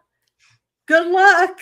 Have you seen the behind the scenes piece when he was like walking around looking at artwork from all of his people, and they were all like basically like, does George like it? Does George like it? George is the final say on everything. If he doesn't like it, then you might as well just go in the trash and your weeks of work are just ruined, you know. I was like, what kind of creative director is this? Yeah. And he gives like no feedback too. Like and he's notorious for that. Yes Man and stuff. It's all based on vibes. It's just vibes. He's also not responsible for any of like the cool shit that we love about Star Wars. He's most of that is from the legends writers and video games and comic books and stuff like that. It's not from him. So fun story. Our mom was a huge fan of, I mean, obviously fans of Star Wars. That's why I exist. But also she collected all of the original like novels that came afterwards that were coming out during that time. And so she could tell you all about the lore and all about like the family unit that Luke and Leia like had and all this stuff. And then later on, whenever they did the sequels, she was just like, what have they done? None of this is like the books. And I had to explain to her that they just retconned and kicked all of that out of canon. And she's like, well, I'm not watching any of these. These aren't my canon. So I'm just like, what are you? I feel that. That's funny. I understand. I do understand. But I love how like people have picked it up after Lucas and just because the newer movies are much. I mean, as much like crap them. as people give the newer movies, they're 100 times better than the prequels. Oh, 100%. Because you're sitting in that theater and you're listening to them discuss trade, and treaties, and real I'm quick, like, real "Ooh." quick, we have to give him a little bit of credit because Yeah, I know. everyone gave them shit for saying, "Oh, why would a giant intergalactic war start over just a trade route?" Oh, I get it. closing?" But does it need an hour and 30 minutes of No, total no. screen time? No.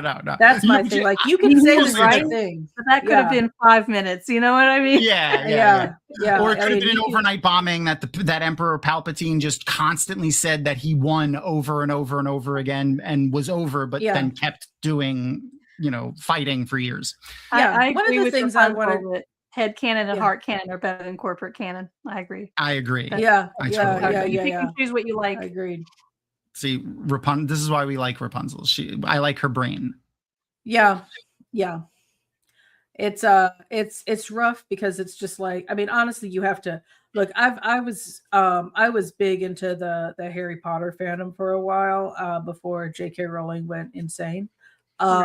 She unmasked still- herself as a piece of shit. Yes, she did, and I don't think all her black mold is helping her any. And I hope No, it I gets saw her. that. But I saw. I that. hope it gets her. Come on, I'm team black mold. But anyway, I'm still a fan of the characters though, and so I kind of like still like I headcanon all kinds of stuff, but I don't need to watch any more of her stuff or pick up any more of her books because they live in here. You know what I mean? Yeah, I don't need to do any of that. exactly. Maybe it's the trade agreements. Maybe it's Palpatine. Maybe it's Palpatine. Oh my I'm god! not the only one that's saying that in my head in the Maybelline commercial. All three of us did, Right? and probably Lupine too. Oh my god! I had to That see was it. fantastic. That's important. Oh you yeah, know? that's 100% necessary. You have to. I love Yeah. the wolf creatures in this episode. I forget what their names were, but we never Yeah. really see them again. They were really cool. creatures. I I love Those guys. might be. They're groovy. I love their character Are design. they Even that excellent? weird tooth in the front. I liked how they No, they're- tracked them, and I was like, "Oh no, they put an Apple tracker on them. Oh, they I sure know where did. they're gone." Anubis, Oh thank no. you. Man, can you imagine like you're an awesome Jedi master and you get like killed by a dog? That's just sad, man. Damn, dude.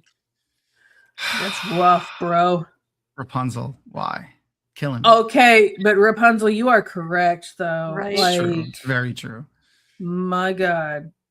But I don't want that in a You're being movie. I right. want my movie to be escapism. I don't want, I'm not watching Star Wars for like It's too real. It's the- too the- real. the Don't be detailed reality. political commentary. I'm watching Yeah. it to watch space people and doing space things. Yeah, it's this particularly this. K911. It's true though. This dude just got ravaged by a dog. I just was watching that and I was like, Oh my holy, God.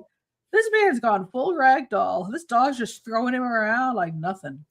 Jedi Master. I forget, his name is weird too. It's like I can never remember his name because it feels so normal. He has a very funny Evan name. It's like Peel. Ethan. Evan Peel. Evan. Yeah. Yeah, that's it. Even Even Piell.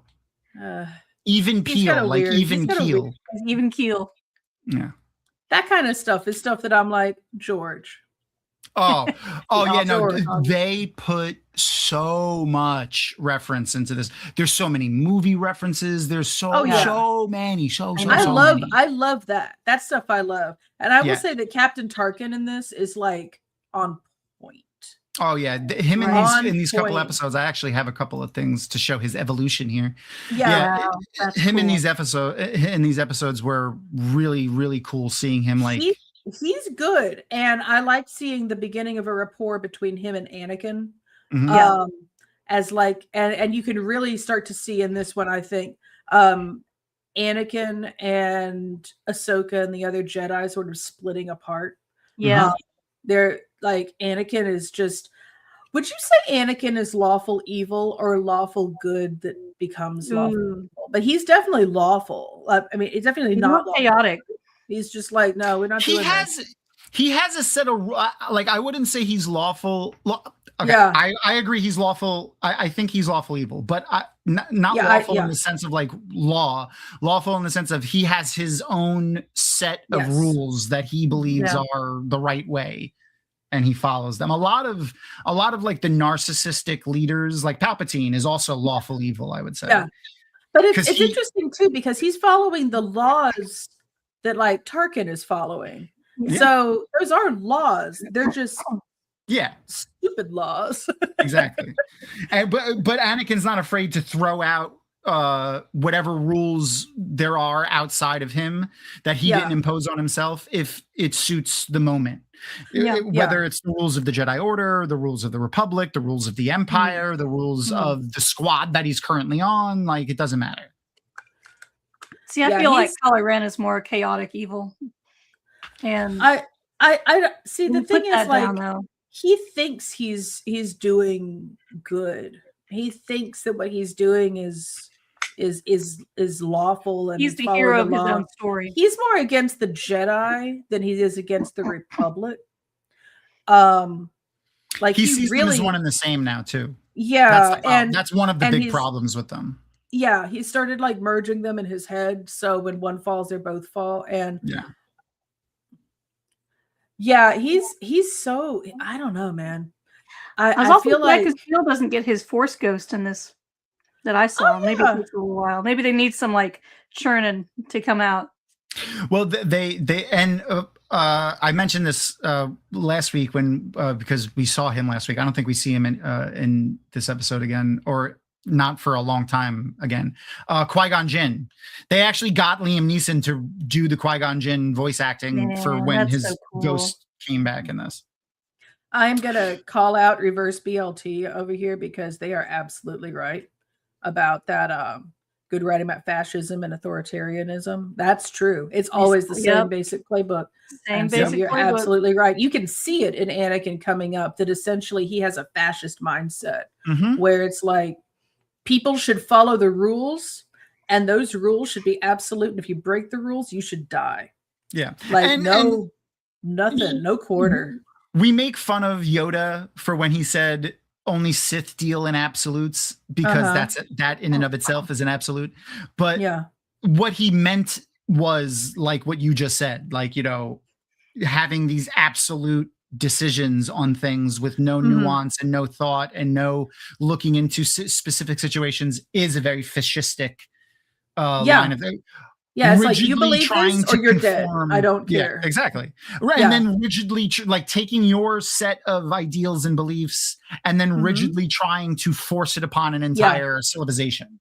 Yeah, that's exactly. And that's exactly what you can see that Anakin is in this, which is why I really like this episode, because you see that like he works with people, but he mostly does it almost to like show off or because he's good at it or because he really likes or he's annoyed and he wants it just done. Like it's more efficiency. But he spends a lot of time like snapping at his allies and bonding with the separatist like captain, and it's just like Tarkin is Republic. Okay, but he's creepy. Yeah, no, he's not. You could like he's got bad guy plastered over his forehead. Okay, even 100%. If you had never seen any other Star Wars stuff, you can tell this man is like got bad guy tattooed up here, like something Jared Leto made up. It's the hairline. It's also his delivery. It's also his like lack of caring about individuals and the way he moves, and it's literally everything about him. Everything, and Anakin's like, what a great dude. It's like, Anakin, I don't know if you're gullible or stupid, or that's you're evil. That's there. And this is something that I always tell people for the animated series specifically, but Clone Wars more specifically, is that the original trilogy, not the original trilogy, but the prequel trilogy did not do Anakin justice for so many reasons. We're not going to talk about the bad acting and which is really just bad directing. Yeah, it's bad directing. I don't blame any of the actors for that. That was all bad directing. Me either.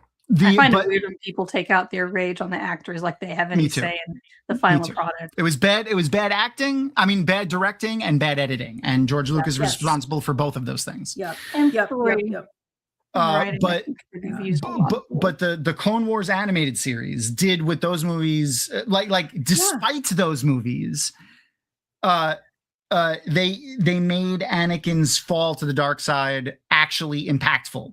Yeah. If you watched You the feel it. entire, Yeah. but It you makes could also a big and you could see it difference. happen. Like you said, you could see in this Yeah. episode, like he's like Yeah. toward the beginning, he's much more the hero, but as he goes through everything, he slowly gets a little chip. He makes another sacrifice. He makes another exception. He makes another excuse. He, just falls a little bit further. And it shows how a descent into someone becoming, the arbiter of justice and the, perpetuate of freedom in the Republic to literal Darth Vader. Yeah. Doesn't happen And- overnight. Doesn't happen in one instant. It happens a little bit at a time over the course of apparently 3.5 years. Yes. And he doesn't just go, wow, you know what? I shouldn't help Mace Windu. I should just stand here and be like, Well, good job. speaking now, of now you're fallen- the boss. You killed of my fallen boss. You characters. inherited me. Speaking of fallen characters, Noman Garden had mentioned earlier that good sci-fi is always prophetic, unfortunately, and let's just hope that doesn't happen with like the Dune series and things like that. Yeah. Like this is good sci-fi can be prophetic.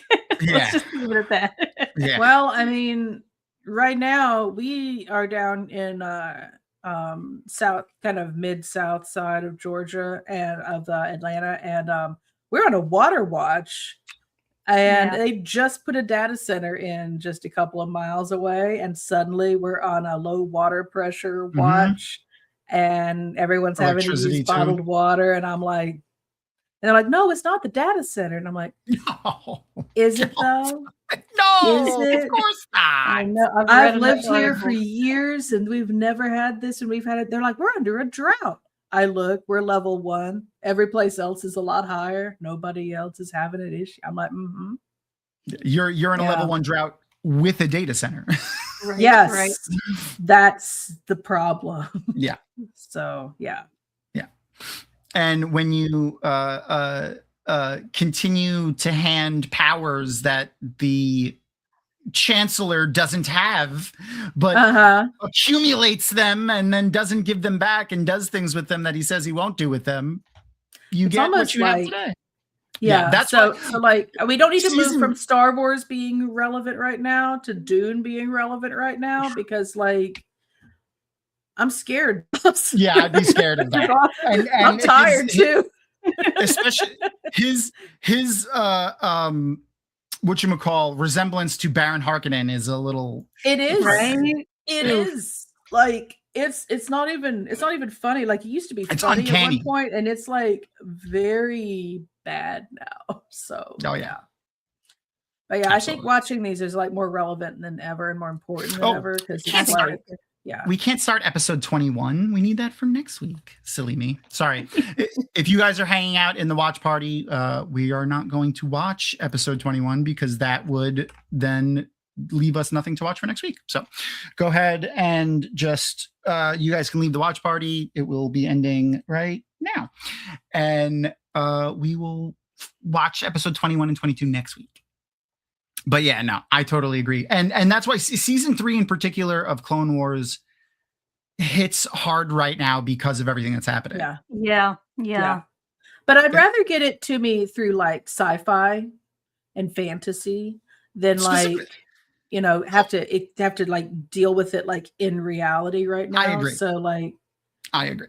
And I like the vein of Star Wars too, because it has a little bit of a comedy through line. It has a little bit, it's a little bit lighter. Dune is just too heavy. I love Dune, but I'm a morbid, creepy person anyway, That's so fair. I'm here for it. I But- really enjoy. I enjoyed. but I movies love and Star the Wars game. too. Yeah. I like all of it. It's just nice and fun. And Speaking of, I grabbed an image while when we were talking earlier about how you said you hadn't watched all of Obi-Wan, right? Oh no, I yeah, haven't. she stopped watching a little bit. halfway. Did you? Okay. 2/3 of the way through, something Yeah. like that. You need to watch the last 2 episodes, and Okay, I specifically, will. there's a fight that happens that I need you to see. And I want to show you an image from that fight because it is full of like, it's horror. It's 100% horror, but at the same time, because you know what it is, it's also like heartbreaking. And it was, I loved this whole scene, but oh man. It's really good. It's really, really, really good. Awesome. Yeah, I need to watch. I got, I think, to the first fight with them after that, and I was like, ugh. Yeah, it's the last one that they have. It's really good. Yeah, that's what I need to go back and watch.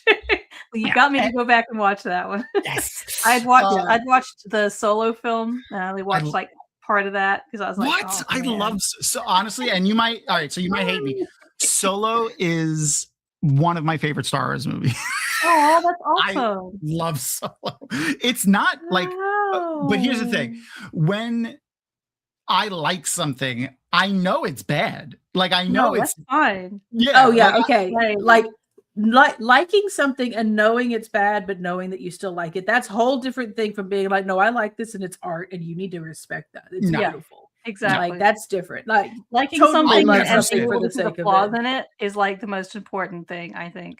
Because if you like something just religiously and blindly, and you know, that's dangerous. She's great. She's great. I'll admit, I stopped watching Solo when he got to the point where he got to the place. And they were like, "And what's your name?" And he's like, "That was I almost got up and I was just like." Okay. So for those who don't know, he was like, "My name's Han," and he's like, "Oh, what's your last name?" And he's like, "I don't have one." Well, who's your family? I don't have anybody. Where do you come from? I don't know where. And he's like, Solo. No, yeah, that was dumb. That was really dumb. God. I literally was like, I don't know if I can get through this, Kelly. Yeah, I know. We were trying to watch it together, and she was like, "I don't know," and I was like, "Let me tell you, the Solo Cup." Yes, my God, it's true. That is the only incredibly stupid thing. Like, that is the only. Well, that makes me feel better. Okay, it's the only. I thought it was going to be going downhill from there. So as someone who watches that movie unironically, enjoys it, but knows it's bad, that is the only thing that happens in that movie that I felt was just like unforgivable, bad, and stupid. Everything else, would have felt. No, you're right, but I would have felt better if he's the one that had come up with that. And not if someone else coming up with it. Like, if he had come in and he'd been like, "I'm Han Solo." No, like, how many? That would have been. And he's like, But he'd have to look in the camera and be like, "I'm Han." Solo. Yeah. You know, that kind of thing. Yeah. Now all I can think about. Director. This is all I could think about now after Noman Garden said that. Han Solo was like a beautiful, like, Hondo object of yum for me when I was a kid. And so, like, I was just like, "You're gonna come for Han Solo now?" There's a lot of really cool things they do in that with Han's storyline, and that I really wish they built on. Is it worth watching the rest of the way? Oh, okay. I watched that movie. Like, I'm a big rewatcher. I love to rewatch stuff. I've watched that movie plenty. Like, I watch that movie all the time. I'm not joking when I say it's literally one of my favorite Star Wars movies. Okay. Well, that's two shows you've gotten me to go back and rewatch. So I appreciate that. Okay. How's about this? We're going, so something that we do pretty often with our Patreon followers. Thank you, everyone who follows us on Patreon, even our free members. We love all of you. Is we do movie nights. How about we do a movie night on a Friday? So we usually do them on Friday nights, sometime in the next month or so, and we'll watch Solo, and you guys can come and we'll watch Solo together. Sure. Sounds awesome. Awesome. We'll talk about that later and scheduling and all that. But because I need to understand what the appeal of this is, because oh boy. Don't get me wrong. Like I said, I know that I gain much enjoyment from bad media. It's fine. And I'm perfectly okay with recognizing that things are made poorly, but I enjoy them. I bet, and see, I love B movies. I love things like Sharknado and Stupid Same. Things and Anaconda and We whatever. called But my I friends think and I because had a Star name for Wars that. was up here for me as a child, it's hard for me to sometimes see those characters put into more B films sometimes That's that fair. and it takes me a bit to get used to that. And that's just, shifting of nostalgia over time, I guess. My friends and I had a name for those movies because we used to go to Blockbuster and rent them all the time when we were kids, and well into our adulthood until I moved to Florida. Horribles. Oh my god! See, that's beautiful. That's great. That's great. I like that you had a name for that. Oh yeah, all the time. We would go. The easiest way to know if it's going to be a horrible is the title just an animal name? Wolf, octopus, piranha. Like it doesn't like any. If it's just a singular name, it's going to be. I have a soft spot for them. I love that one. That them was is good. Really fun. I seen that. But there's exceptions. Oh, definitely. No, like if I can find charm in it, I will. But it's also just like I have to be able to find that charm. And I think a lot of movies now they expect to be TV shows, so they like don't bring in like a lot of the big heavy stuff until later. That the hook is kind of there, and then they add all this other stuff in, and then you finally get to the meat of it. I don't know. It felt more TV quality to me like that, and I don't know if that just bothers me a little or what. I don't know. That's just my vibe. I also wanted to mention, have you seen the Star Wars parody that the Hillywood show just came out with? The behind the scenes of it is amazing.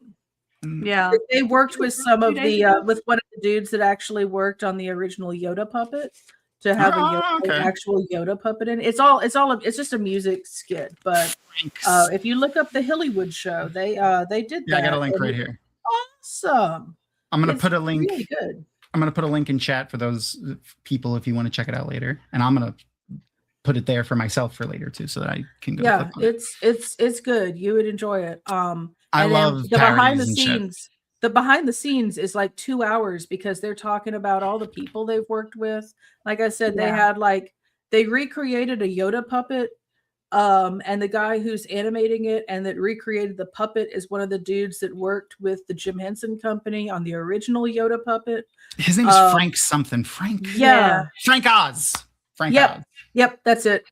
So there's like all these different people that have come back into it, and it's just really cool to see. I don't know how they have this many connections for like YouTube channel. People support indie projects. My God, pushing things off the ground, and they have a whole studio. They remake props for the backgrounds and everything. It's crazy. It's shot for shot. They're doing shout outs for all of the costumers they had because she's dressed up like she's Luke, and then they had different people doing they have a Chewbacca cosplayer doing that. It looks really good. Give it a watch. Fantastic. It's worth it. Yeah. And then a couple of weeks ago we had someone that we had on the show several times, really nice guy. He's an actor. His name is Roy Ross. He's been in a bunch of small stuff, but he's been in a bunch of the Star Wars stuff. So he was in The Mandalorian and he was in Boba Fett. That's awesome. He's going to be in some new stuff that's coming out that we're not allowed to talk about yet. But he made a fan film. It's like a 35-minute fan film on YouTube. We watched a little bit of it when he was here. It's called Path of the Jedi. It was really awesome. Cool. A whole cast, like the props, like it was really good. Like actually, legitimately really good. I'll put another link for that in the thing. I'll send you guys the link too, so you don't have to go searching. I love that kind of stuff. We have two friends in the 501st down here in Georgia, Atlanta 501st. And they get brought in all the time for like not them in particular, but like the 501st in general gets brought in to do like stand-ins for like stormtroopers. Because like their outfits will be movie quality, and it's so cool to see like all like the fandom actually is able to physically participate in things like this.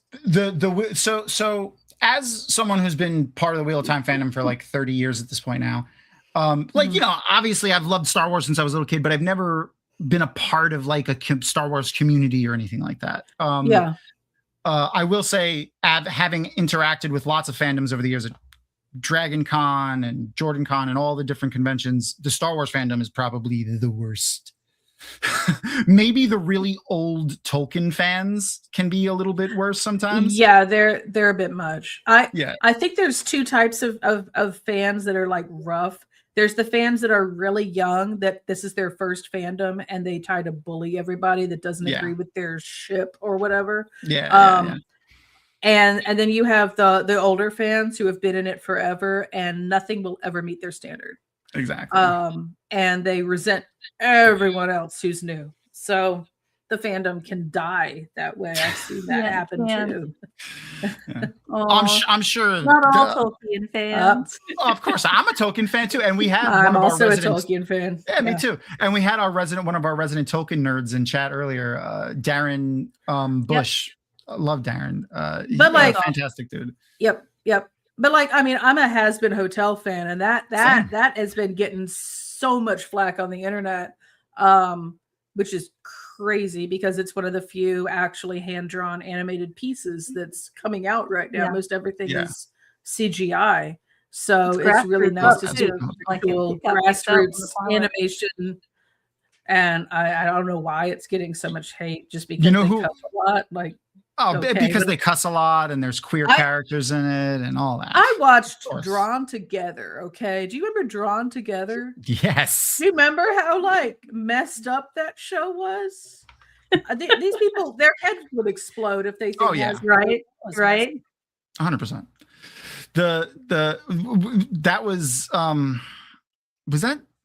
That was a Cartoon Network, right? With like the Betty Boop. Comedy Central, I think.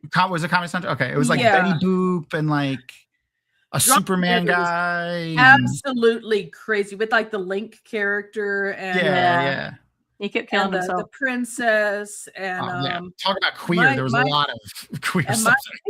My absolute favorite character was Foxy Love. She was amazing. Oh yeah. I loved her. She was always like a truth teller. And there was she was great. Betty Boop had some really good one-liners too. Yeah. She did. And then there was wasn't there like a little banana guy or something? There was a pig. Wasn't there a pig? There was like a little orange weirdo character. It was like there was too. Gosh. You know what? We have an internet machine right here. Yeah, there's a little weird orange banana looking guy. I forgot what his name is here. I'll bring up a picture. I can't remember. I didn't get to watch enough episodes of it because it was I always watched a lot of them. But all of those I like watched them a lot. 90s, they were funny. Early 2000s cartoon, like Ren and Stimpy, Drawn Together, the Beavis and Butthead. Happy Tree Friends. What about Happy Tree Friends? Oh my god, Happy Tree Friends. My god, like I mean, I don't know, man. I used to watch that. Ren and Stimpy and stuff like that. I'm just like, okay, guys, you guys don't like Has Been Hotel because it's too violent and weird, but. Yeah. Are you okay? Here's the Drawn to. Yeah, there's a little. There's a little Pikachu. He only spoke Japanese, and the SpongeBob character. That was the orange guy. He kind of looks like a banana, I guess. He does look like a banana. Yeah. That show was nuts. Nuts. It was absolutely nuts. People did like mushrooms or acid, and then wrote that show. Right. Yes. I can never decide if that show was horrible with occasional good moments or if it was good but like too edgy for me. I can't decide. You know what I mean? Of both. It was definitely a little bit of both. Yeah. But that show was wild. And I'm just again, don't just hand your kid anything animated. Maybe it's Drawn Together and you're gonna be explaining a lot of things afterwards. In a very short amount of time. Especially that show. This was like Bizarro Betty Boop. The what's another BoJack Horseman? Oh yeah. BoJack. Yeah, that was a good show. Yeah. Cow and Chicken. We were talking about Samurai Jack. Mama had a cow. Have you seen the Primal series? Yes. The what? So good.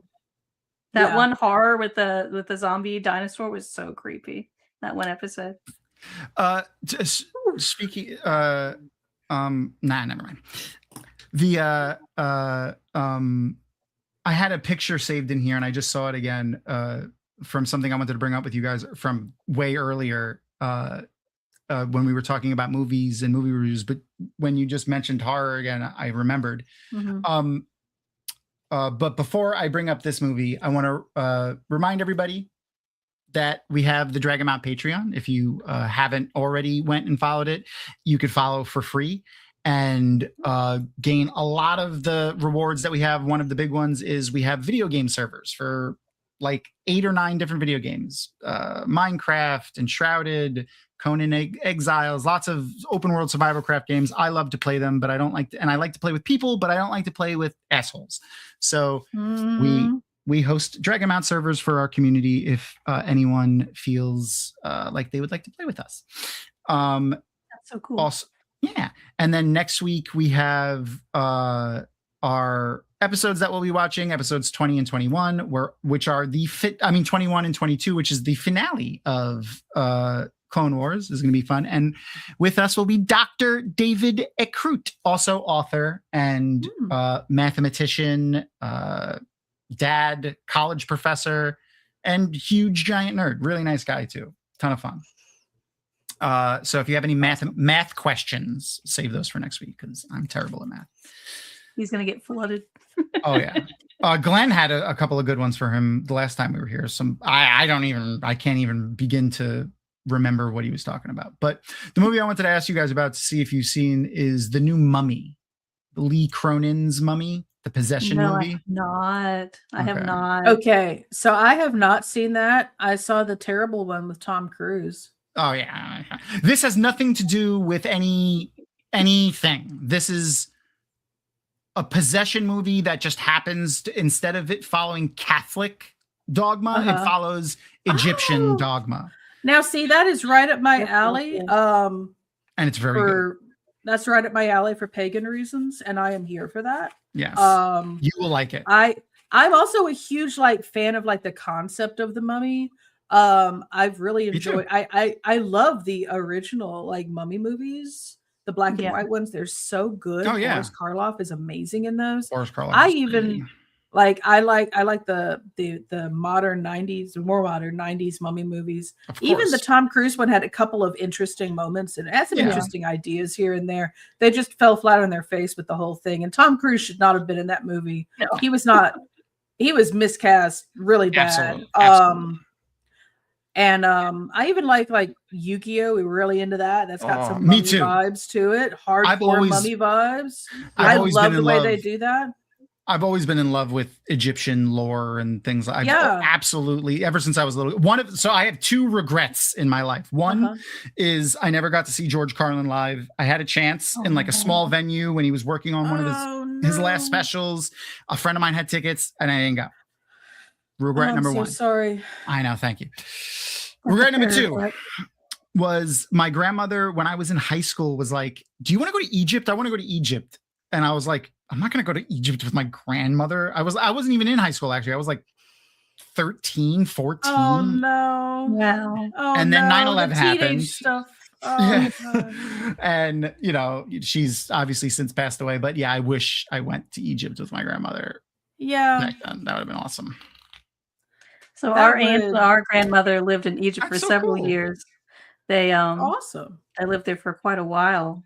So her husband was a diplomat, so they got stationed in Cairo for a long time, and so they would bring back fabrics and all kinds of cool stuff like that they would buy. So we had a bunch of, my grandmother had a bunch of that kind of stuff. So just things like that, but I've never been, and I'm just like, man, that's a thing I'd love to be able to do. Actually. The closest I've got to Egypt was what's the name of the Downton Abbey castle, but the real one. Oh, that's cool. But what is that? Highclere Castle. Yeah, that's it. The real Duke or whatever he was that had that castle is famous because he is the one that commissioned. So one of the things that the rich people used to do in Britain and all over the UK was they would commission Egyptian treks out into the desert to look for artifacts and shit. He commissioned the one that found King Tut's tomb. But famously, That's awesome. the Cairo, the government of Egypt, in their contracts with all of the people, whenever they did that, was they reserved the right to just take everything if they want, and they did because of the significance of that fine. They took everything. They ended up giving him some stuff, and they let him. They funded a trip for him later, but if you've seen Downton Abbey, they go into some financial trouble several times, but one of the times is the I forgot his name, the main guy, the dad.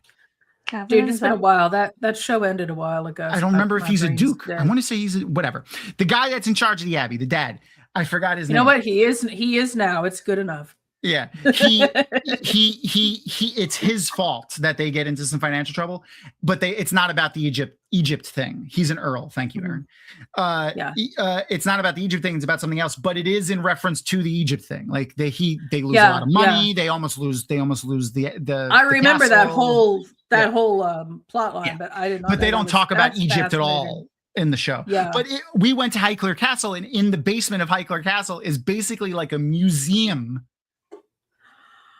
of Egypt, and I mean artifacts from ancient Egypt, 5,000-year-old papyrus and sarcophagus and all kinds. And of they shit. didn't include any of that. And I'm like, bro, Egypt was having a huge sensation at that time too. So I don't know why they really downplay in a lot of those things how important those discoveries were worldwide. That is why they did that. There's literally mummy paint that they used to make that literally had mummy brown. They also used to put it on their food and eat it. Yep. They thought it would make them live longer or something, cure with algae, basically. They found thousands and thousands and thousands and thousands of human remains, mummies, mummified remains in all of their adventures in Egypt. There's very few of them left. And it's because they put them into creams and shit and ate them because rich people are weird. Rich people are especially rich people suck just in general. Like the rich people because we should honestly. They're a good food supply. I agree. There are so many more of us than them, which is why you even see some of them now like saying maybe we should pay more taxes. It's like you might want to think about that. But anyway, it's crazy to think about is like the ancient Egyptian dynasty was so long that people in the later dynasties were doing archaeological research. Yeah, they had Egyptologists during Cleopatra's time. Right, that's insane. In Egypt, right. Yeah, Cleopatra is closer to the invention of the cell phone than she was to the building of the Great Pyramid in Giza. Yep. That's how long their civilization even came from. Like that's just crazy to think about. And we've known that the Earth was round for all of those years, and still there's people. Well, we lost a lot of stuff over here in this little pocket of the world in the West or whatever. It's not really we lost it. We willingly gave it up, is what it feels like. Yeah. So there's a book I read on that. Hang on, let me find the name of it for you. Is it called Cognitive Dissonance? It should be. No, there's a particular name of a book that I read that I love. Hang on, let me find it. It's called The Christian Destruction of the Classical World. That sounds about right to me. And it was really good. I kept reading it, and I kept The Darkening Age, the Christian destruction of the natural world, of the classical world. And it's by Catherine Nixie, and it's really good. And she includes tons and tons of references throughout. And if it doesn't have a high star rating, it's just because people review bombed it because it's called the Christian viewpoints. And it's called Christian Destruction of a Natural World. Right. But it was absolutely fascinating how you could trace so much of our loss of language and science and knowledge stuff and innovation and engineering. Just that one event, and it's crazy and upsetting. You want to see another one too? So also from the Catholic Church. There's a book called The Malleus Maleficarum. Yeah. Oh yeah. Yep. which is Latin for the hammer of witches. Yeah. And it was the doctrine that the Vatican put out during the Dark Ages, basically just completely anti-woman, anti anything that was questioning the Catholic dogma and the Christian dogma. Yeah. The anti-woman part of it was, though, there's literally sections in it that are like, if women speak out against the church, if women speak out against their husbands, if women are, boisterous, if women are sexually explicit, or like, they're witches and you should kill them. And like, it was basically any independent woman, anyone that practiced medicine, and anyone that questioned the church was a witch. Yeah. And that's crazy because that was in God, what is it? Is it the King James version of the Bible is when they added in "Thou shalt not suffer a witch to live," because he had a personal phobia of witchcraft. Yeah, that has nothing to do with anything. That man just had his own little axe, and he's the king. So. And before that, it read the literal direct translation was "Thou shalt not suffer a evil magic user to live." It literally, like, the words meant someone who uses magic for evil intent. Yes, and that makes kind of sense, but but that's also the Bible. Blanket. But it's the Bible saying magic is real also. Yeah. Well, yeah. I mean, the Bible would be weird to say magic isn't real, considering half of it is about magic. So of it's course. like no, but it's just there's a lot of reference to other gods, other magics, other deities, other miracles that have nothing to do with the Christian God in earlier editions of biblical texts and stuff like that. But then they edited them out until we have what we have now. Yeah, but that's the apocryphal. The apocryphal texts are all fascinating. So very. Well, I often tell people that my first fantasy novel was the Bible because I went to Catholic school as a kid. Hey, we have Catholic background too, so yes, same. Yeah, and as most Catholics are Reformed, no longer Catholic. Most of us. My favorite. Speaking of Star Wars, back to get back to Star Wars and Catholics, one of my favorite things to do is like, whenever we're out, like, especially if there's a large group of strangers, if there's something with Star Wars going on and someone says, "May the Force be with you," I always just, how many of you wanted to say, "and also with you"? How many? Any other Catholics here? Like, I always do. It goes right in my head. That's supposed to be there. Dude, I still do that. Like, if someone says, "May the Force be with you," I still do, "and also with you." So it feels respectful. It does. It feels like it's a respectful thing. Otherwise, I have to say, "and the Force be with you too." Like, otherwise, it's just a lot of words. Exactly. No, that is like the only way to respond. Honestly, 100%. It makes sense. God, that was fun. All right, so. This is the point of the show when I like to toss, and not that we haven't been, focusing on you guys, but I like to toss everything squarely back at our guests so that we can remind everybody who y'all are, and if they enjoyed your commentary and jokes and things throughout, maybe they'll like your art or books or whatever, you guys do. And you guys do art and books and YouTube videos and all kinds of stuff. So I got to show, I grabbed some art from your Etsy page that I really thank you. Liked. And a couple are, where are they? I lost, no, they're there. Okay. This one was really nice. So this one was labeled "Little God in the Swamp." Yep. That's the Little God Swamp from Pet Sematary. The Little God Swamp. Okay. The god is obviously the Wendigo, and you can faintly see an outline of a Wendigo in there if you kind of squint. There's a little bit of it in there, but it's kind of like you have to really look. That little brown bit at the top up there with is its head, the start of its head. Oh, okay, I can see. You can kind of see its faint outline of it walking across. So cool. I had a good time with that one. I love that. I love when there's so many layers. That so much. I wish I could draw even a ninth of how good that is. So I picked this one out. So this one was labeled Master of Slaves, I think. Master of Fear. Yeah. Fears. I Scare- wrote it down, but it didn't. Yeah. That No, you're didn't seem- okay. Okay.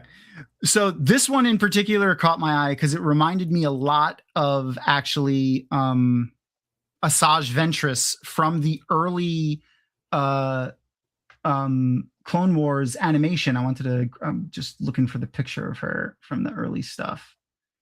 It looks a lot like her, well, not a lot. It looks a little bit like, it reminded me of her. And I actually prefer the older, like the stuff from the older things for Asajj, because she looked much cooler in that. Do you remember who Asajj Ventress is? She's the Count Dooku's like Yes. kind of apprentice. Yeah. Where I'll find the picture. But that one was really cool. Thank you. That's Yes. based on the Arkham Asylum Scarecrow. And, I could see it. I took some liberties with him a little bit. I kind of wanted him to stand up straight, for instance, but Instead of being like took quite a few liberties with him, but I think he turned out looking pretty cool. He ended up looking kind of like he belongs in Dune a little bit. I could see that with the Mask mask and everything. Yeah. Oh, Yeah. and the what are they called? I forgot. With the whole getup kind of looks like their thing. Yeah. What are they called? Fremens? Yeah. The Fremen. Yeah. And if anyone wants to check it out, I just posted the links to both of your link trees in chat. So go and it's also in the description of this video if you're watching this back later. Make sure to go and do all of the follows, click all of the things. And then Marlena, I grabbed the book series that I saw you had a picture of on your Facebook. Yep. And I know, Kelly, you also write short stories. Have you written novels as well? No, I have one I've been working on for years. Okay. I wasn't sure. I do. Like I know you're both authors. You're both artists. Yeah. Like I didn't want to like be like, oh, and here's your book, and not talk about your book too. But no. You're have a collection Right. later this year, so it'll be good. Yeah, I have a collection coming in October. So okay, good. But this is my young adult Portal of Fantasy series with fairies. That's what attracted me. I love fairies. I love fairy lore. I love I love like real fairy lore. I love everyone's shape-shifting dragon in it. It's got a lot of fun stuff. So I love it. Lots of fun world building with that one. So yeah. And then it's very much an isekai, like getting kidnapped and taken into another world type. If you like Return to Oz, that's kind of what really pulled the vibes for that one. So yeah. It's funny that you mentioned Return to Oz because right now there's a vote on our Patreon for what movie should we watch when we finish Clone Wars, and the 4 movies that are up there right now are Return to Oz, Stargate, League of Extraordinary Gentlemen, and Short Circuit. Oh man, I love Return to Oz. That's like one of my favorite movies. So yeah, that's not surprising coming from the two of you. That is, yeah. League of Extraordinary Gentlemen is up there, but it really again bad movie, but it's fun. But it's fun. But it's fun. The comic it's based on. Have you read the comic it's based on? I've seen the comic it's based on. I've not read it.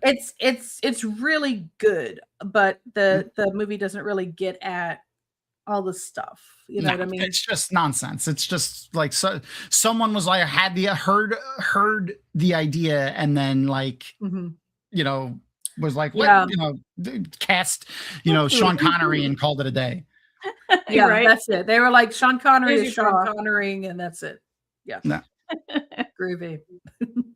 Hollywood. Stop. Yeah, it's the wheel wheeling again. The wheel weaves as the wheel It'd wheels. be wheeling. The wheel be wheeling. Speaking of wheeling as you will, go and vote on the what movie should we watch and what TV show should we watch. The TV show, what TV show should we watch, is a little bit more in depth. I put out in the in a Google form the list of basically all of the TV shows that we've added to our list, our ever-growing list of TV shows that every time someone says, oh, add that to the list, I add it to the list. So you can go and vote for as many shows as you want. What we're going to do is take the top 2 and bring those 2 to the next week's show and vote on which one we're going to watch. I like to let the viewers of the actual show vote on what we're going to watch. The Patreons get to narrow like whatever it is, 40 options down to 2, but then the live viewers actually pick the thing that we're going to watch. So that'll be next week. And it doesn't look like the score has changed in the Australia-US game. So I think we're still good to go. Let me make sure that that's still the live. Yeah, that's supposedly still the live score from FIFA. So looks like US is still winning. Oh yeah. How much time is left? Doesn't say how much time is left. I don't know. All right. Well, I would like to say that I forgot his name. I'm not a big soccer person. I'm not really a big sport person at all, honestly. I don't really watch any sports. But the guy that got a red card in a recent game, and then the White House called FIFA and tried to get them to revoke it, and then they reinstated him. He actually did a press conference and said that he is not going to play. He's just going to accept the red card as it was given to him and not play in the upcoming game. Yeah, because that's a big way to make yourself look really unpopular when, like, you know, the schoolyard bully sticks up for you. Nobody's going to support you after that. Exactly. So I think that was really classy the way he did that, and I liked that. That's a good way of handling it. I appreciate that he did that, because that was a whole weird issue to begin with. So 100%. I don't really think leaders should get involved in dictating whether people get a red card or not. But no, absolutely not. What do I know? I'm clearly in the minority at this point. It's just insanity. It's absolute insanity at this point, is what it is. But anyway, one of the other things that I like to do here before we finish up is our Inside the Dragonmount Studio interview. And again, I have my totally professional, amazing transition for that. And since you guys have not done it, I figured now would be, because recently we've had a string of guests who have been on before, so we haven't got to do it in a while.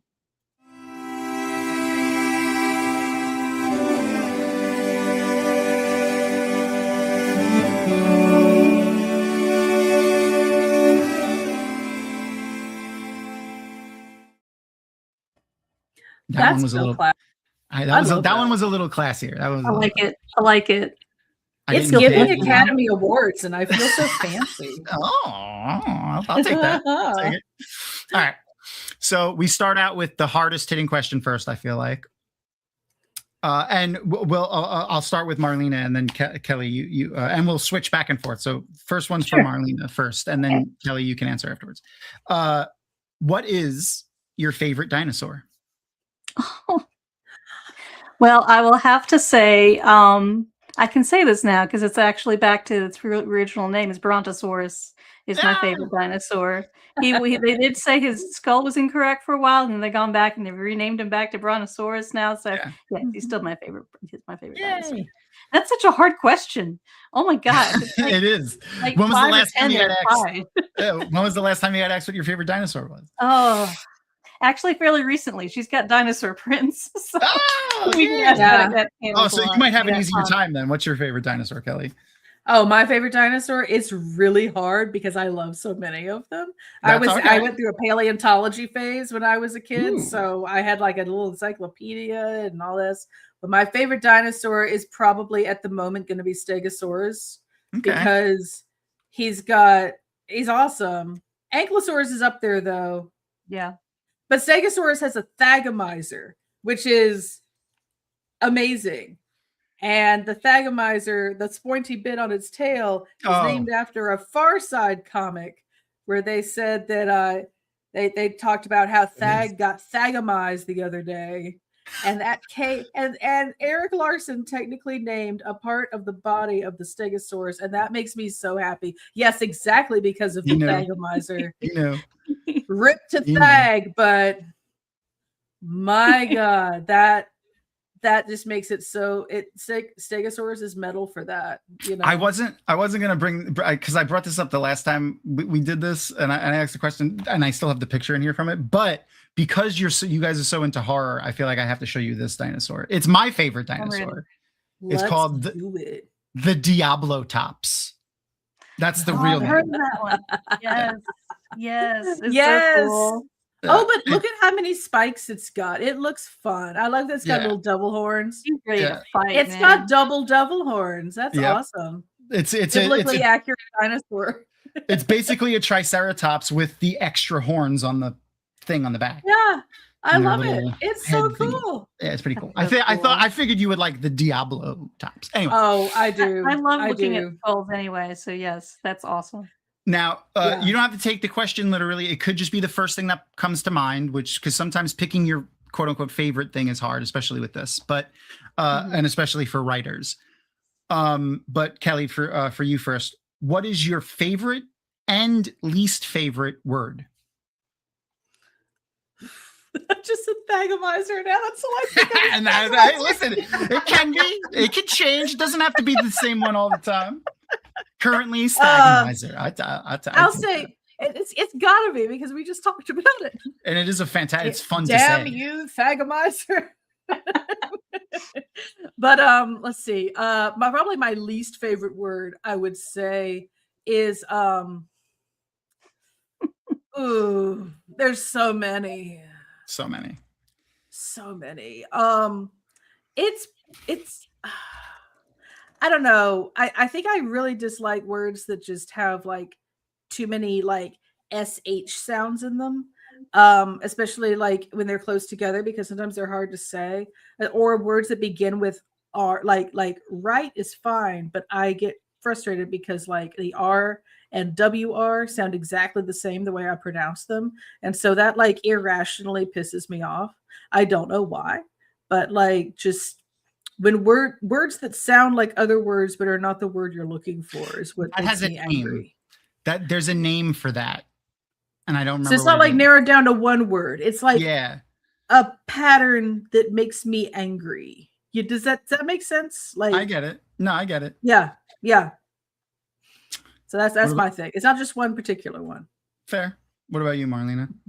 I can't really think of a word that I hate. I think one word I used to have struggle saying R's when I was growing up. I had to go to speech therapy for it. So words like rural are so like annoying to have to say. Dude, rural is hard for everyone to say. Like, nobody says rural and sounds like highly intelligent. You sound drunk. You sound drunk when you say it.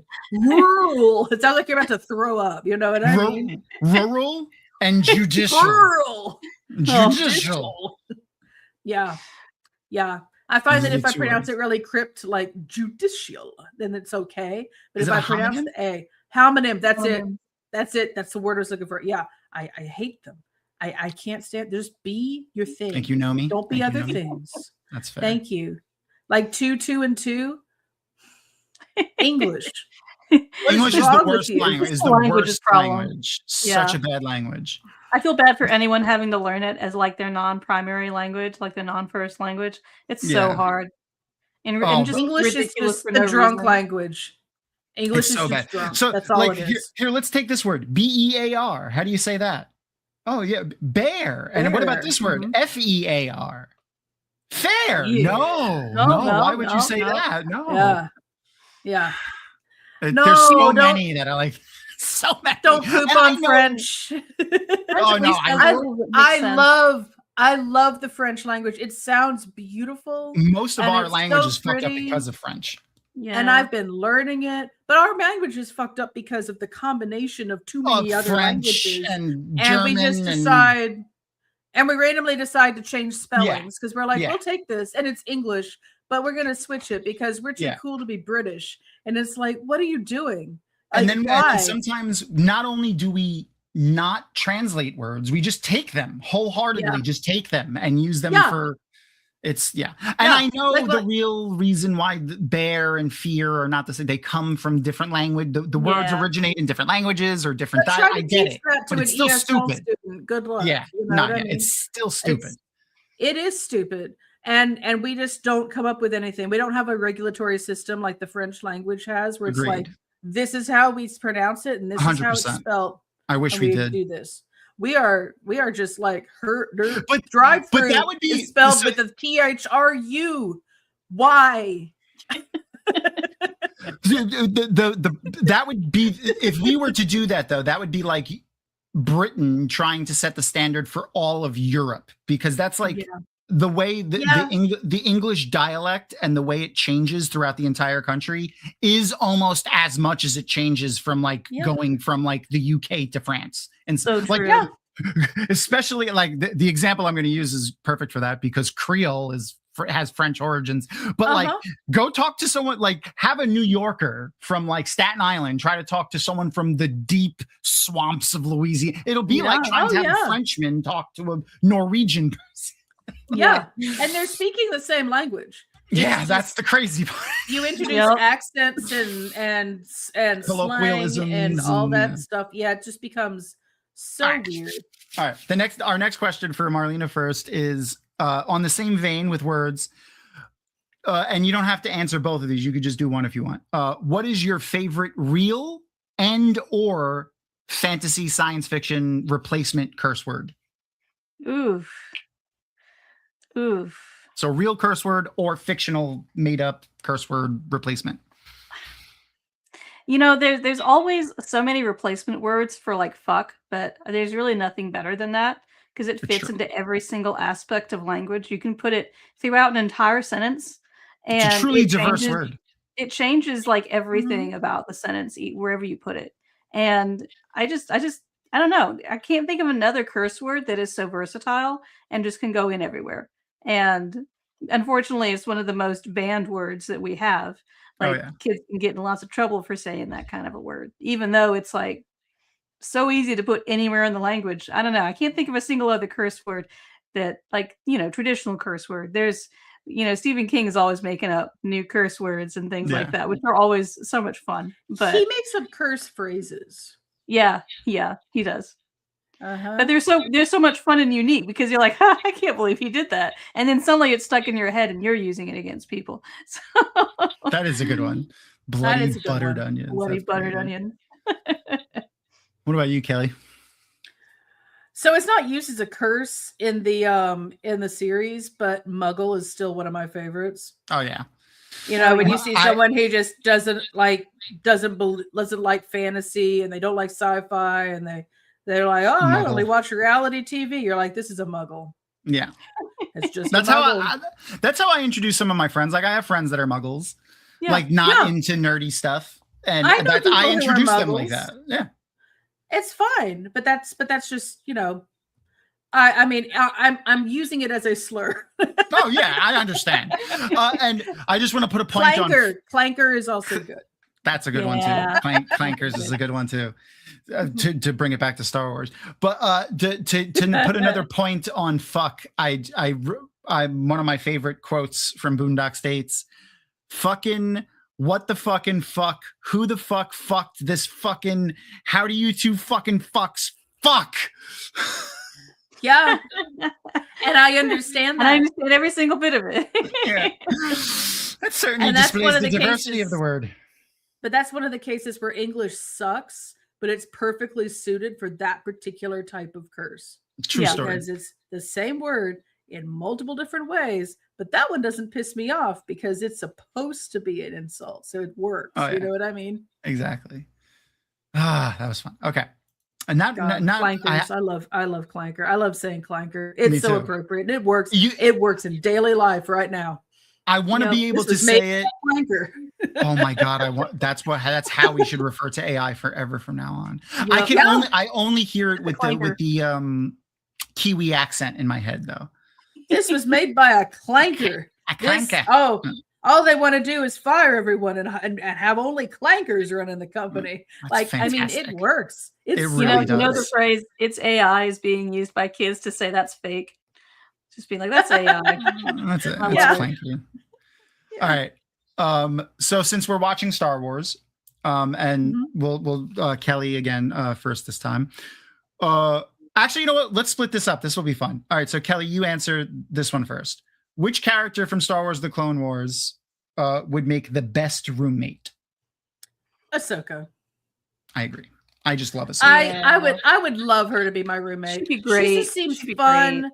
And she wouldn't like snoop through your stuff and be a jerk. She would definitely. I wouldn't have to worry about her. Like, I mean, I think of a lot of other people, and Anakin would like punch a hole in a wall. Well, I was thinking Obi-Wan would be cool, but like he's just gonna be like complaining that there's dirty clothes on the floor all the time. Constantly. He will definitely have a chore sheet. He would have stickers for the chore sheet.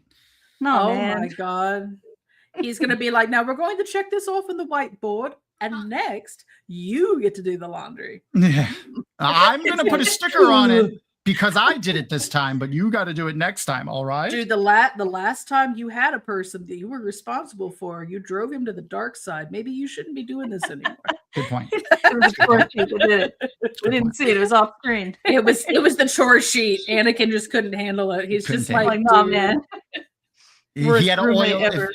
if he had to oil those Obi-Wan's boots one more time. All right, and then who would make the worst roommate, Marlena? I mean, Anakin. I mean, Pretty annoying. I mean, like he loses his temper, and you're like, "What's going on, dude?" He's like, "I'm fine." You know, Yeah. like you would definitely come home to things cut up by freaking lightsabers, Oh, like man. 100%. yeah, like, and you would just be like, "Not again, my dude. We just bought new ones," and he's like, "It wasn't me. How do you know it was me?" You know what? Who would be worse though? Who? The worst roommate? Jar Jar Binks. Because then you have to listen to him talk. You have to listen to him talk. You have to listen to him. He has to be there. Me to make a breakfast. He's also like amphibious. Like, Yeah. so he's gonna be He's gonna wet. be like, and there's smelly. wet. It drips everywhere. Your He's gonna carpet is smell like- ruined. He's probably gonna smell like a dirty fish tank. Oh, That's what he's gonna God, smell like. no. You know that's it. I headcanon that now. Thank you for that. He smells You're like a welcome. dirty Smells fish like a tank. dirty fish tank. You're welcome. You're welcome. You know Oh. he He doesn't walks wash like those this. clothes. Yeah, he doesn't wash those clothes. Everything's They're like covered in algae. he's always hasn't breaking changed his things. clothes since the prequels. Oh God, you're not Yeah, wrong. last time he changed his clothes, last time we saw him, like when we met him, Anakin was this big, okay? He's still wearing the same stuff. Same exact clothes. yeah. Meanwhile, Well- Amidala has an amazing wardrobe. Oh yeah, every scene. An episode of Clone Wars we watched, I don't know, a couple weeks ago. She has 6 outfit changes throughout Yeah, the I entire love it. episode. Yeah. I love She has it. new outfits. Her hair is different. She has her hair in all kinds of interesting ways. Like she's got a proper laundry system going. She looks like a She's- diplomat. She's getting her laundry done regularly. Okay. will- I can't trust Oh yeah. Jar Jar knows how to use a washing machine. I- He probably thinks if he jumps in water, it's clean. I'll give Jar Jar, the character of Jar Jar, a little bit of love from. Have you? I don't. You guys probably haven't seen it. There's a show. It's What not is it? a canon thing. It's a Lego show, Star Wars show on Disney. It's not. I think it's a show. It might be a movie. It doesn't matter. It's called Rebuild the Galaxy. It's basically Star Wars What If, but with Legos. So Aw. like Lego Star Wars, and Darth Jar Jar is the thing. Oh my gosh. They did it in They canon. finally In- did it. Yep. It's in Legos, but yeah. Well, Okay, that was- but it's still good. Yeah. that was the It whole was theory pretty when good. the first three movies started coming out. Yeah, the yeah. That prequels. because he's always messing stuff up for them. He's always yeah, messing stuff up. We were like, please be a bad guy. You're like, no, he's not a bad guy. I'm like, legitimately though, if you haven't missed seen opportunity. Rebuild the Galaxy on Disney Plus, it's pretty fun. Like it's a kids show. It's You got me Lego. at Darth Jar Jar because It's I'm pretty here fun. for that. I'm here for that. I am all over that. Boba Fett is a lounge dancer, Oh my gosh. and so Hot. is yeah, and Darth Maul is as well. very That's hot. great. I'm That's here. great. Now, I want Let's to watch this go. now. It's pretty fantastic. It's like here you go, Maul. Here you go. My bad. It's pretty fantastic. Yeah, it's pretty fantastic. Anyway, No, that's wonderful. That's okay. wonderful. Oh, Misa gonna kill you. All right. So for Misa Marlena gonna first. murder your whole family. Wait, what was the line from Hamilton? Misa gonna murder your whole family to remind you of my love from Hamilton. All right, Oh god. what, Marlena, who or what was your first fictional crush, and do you have one now? My first fictional crush. Oh my gosh. Cartoon character, whatever, whatever you want. She's doomed. Mm, She's flailing. I mean, it wasn't nearly a crush. It was like I just wanted to be BFS with Roger Rabbit. That Did that works. count? Yeah, that works. I Yeah. was like, he looks like a funny dude to hang out with. Let's go hang out and Same. do dumb stuff. Same. Like I was just like, he's cool. I loved Who Framed Roger Rabbit. Cool. He really is. Who Framed Roger Rabbit was cool. easily one of my favorite films. Like, yeah, clear. Like it was great. It was great. And I was just like, this character's awesome. And he's gonna be in other stuff, right? We're gonna see him in more shows, right? Maybe He's one gonna day. be No, coming back, right? never again. I saw a Roger Rabbit cosplayer last year at Middle Georgia Con. So good. So That's good. awesome. That Actually, everything was made out of fur and everything. I was like, wow. The guy that made Roger Rabbit, like in the last year or two, got the rights back for Roger Rabbit, but just Roger Rabbit, like not. Yeah. Like Well, the the book That's character. series is apparently wild. that's probably a good thing because I've heard horror stories about the books it's based on. Yeah. I've Good. Oh, I'm good oh, without go it. down the Oh, rabbit boy. hole. It's I'll Don't so go down bad. it. I Stay in your happy corner. I was gonna say, funnily enough, I guarantee one of my first crushes was probably Jessica Rabbit. Yeah. Yeah. I mean, she was everybody's. Of Like, course. I mean, of course, Of course. she was up there. My first crush was freaking Skeletor. Oh, yes. Yeah, I can see that. Yes. I'll get Yes. you next time, He-Man. Until next time. I saw the new He-Man movie, terrible, Oh god, but Jared I Leto, loved it. I loved it. I liked it too. I loved it. I'm trash. I love that movie. Again. I've seen it twice. Twice. Jared too. Leto is so good in that, and I don't even care. That's exactly what I was don't going even to say. care. He's so good. I'm convinced like- it's because you never see his face. Yeah. Oh yes, I agree with Because that. you could But forget. my You could God, forget. He also did a great job of emulating like mixing the cartoon version with like a They- more sinister. And I was like, this is gonna be terrible. He's not Yeah, gonna pull this off. And he pulled it off. He pulled and it I was off. like, I was worried that they were going to make it too serious, but they ended up like I was like, all right, there's enough silly in it that it's still fun. yeah, it was great. I loved it. I hope The movie they, was make, terrible, but it like- was great. It was one of those movies Oh, that's like so bad, but also fantastic. Dude, they're gonna be making a TV series I'm not probably for surprised. She-Ra, and I I'm hope so. on top of that. She-Ra, Princess Adora has a crazy sorry, I'm a He-Man girly. Princess you're Adora good. has a crazy backstory where she was Yeah. like brainwashed by the Horde and working with them as a general and killing people, and then finally picks up the sword and realizes that she's actually like from this other lineage and she had been kidnapped as a baby, and so she has to go back and try to help people Yeah, she's and a regain the badass. trust of people. She's so cool. Did I you love her watch so the one that came out a Yes. couple years? Yeah, I loved that one. That one was great. Yeah, I liked it. I liked it pretty good. I always liked the OG though. That was Yeah, that the was OG my one thing. was That was good the too. thing that's the thing I grew up on. So I just have a weakness for it. That's but fair. All right. It's The- just so funny. And then the last question is the really only serious one, which is, we'll start off with Kelly first. I think that's the right order. If you were, it's your time, sadly. I hope it's 100 years from now, but you're greeted by death, and the instructions that they give you are that any depiction of the afterlife or what happens to you when you die from any realm of fiction or mythology that you've consumed in your life, you can experience it as your afterlife. You're not bound by your choices. There's no, eternities. Don't think too deeply into it. But what comes to mind when you start thinking of ones that you would like to be true for you? This is gonna age me. And the author hasn't aged well. Aged like milk in case, but I'm gonna have to stick with the one from Neil Gaiman's The Sandman. Okay. I freaking loved that depiction of an afterlife where it's like you go where you think you should go deep down, you know what I mean? Because like no afterlife is real. It's just wherever you feel like you need to be, and you can leave anytime. You don't have any obligation to it.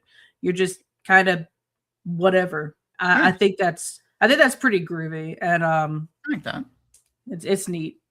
Yeah, What Neil about you, Gaiman has Marlena? aged like milk, though. Oh yeah, absolutely. Yeah, That one hit me hard too because I liked That- a lot of his books. Sandman I universe still- is so cool. I grew up on Sandman. I was collecting it as a teenager. I was the kid that dressed like death every day going to school. Like that was my thing. What was So it the hurt. Neverwhere? Was that it? Yeah, Neverwhere. I- The one with I really- the kind of steampunky. Yeah. Yeah, I really enjoyed that one a lot.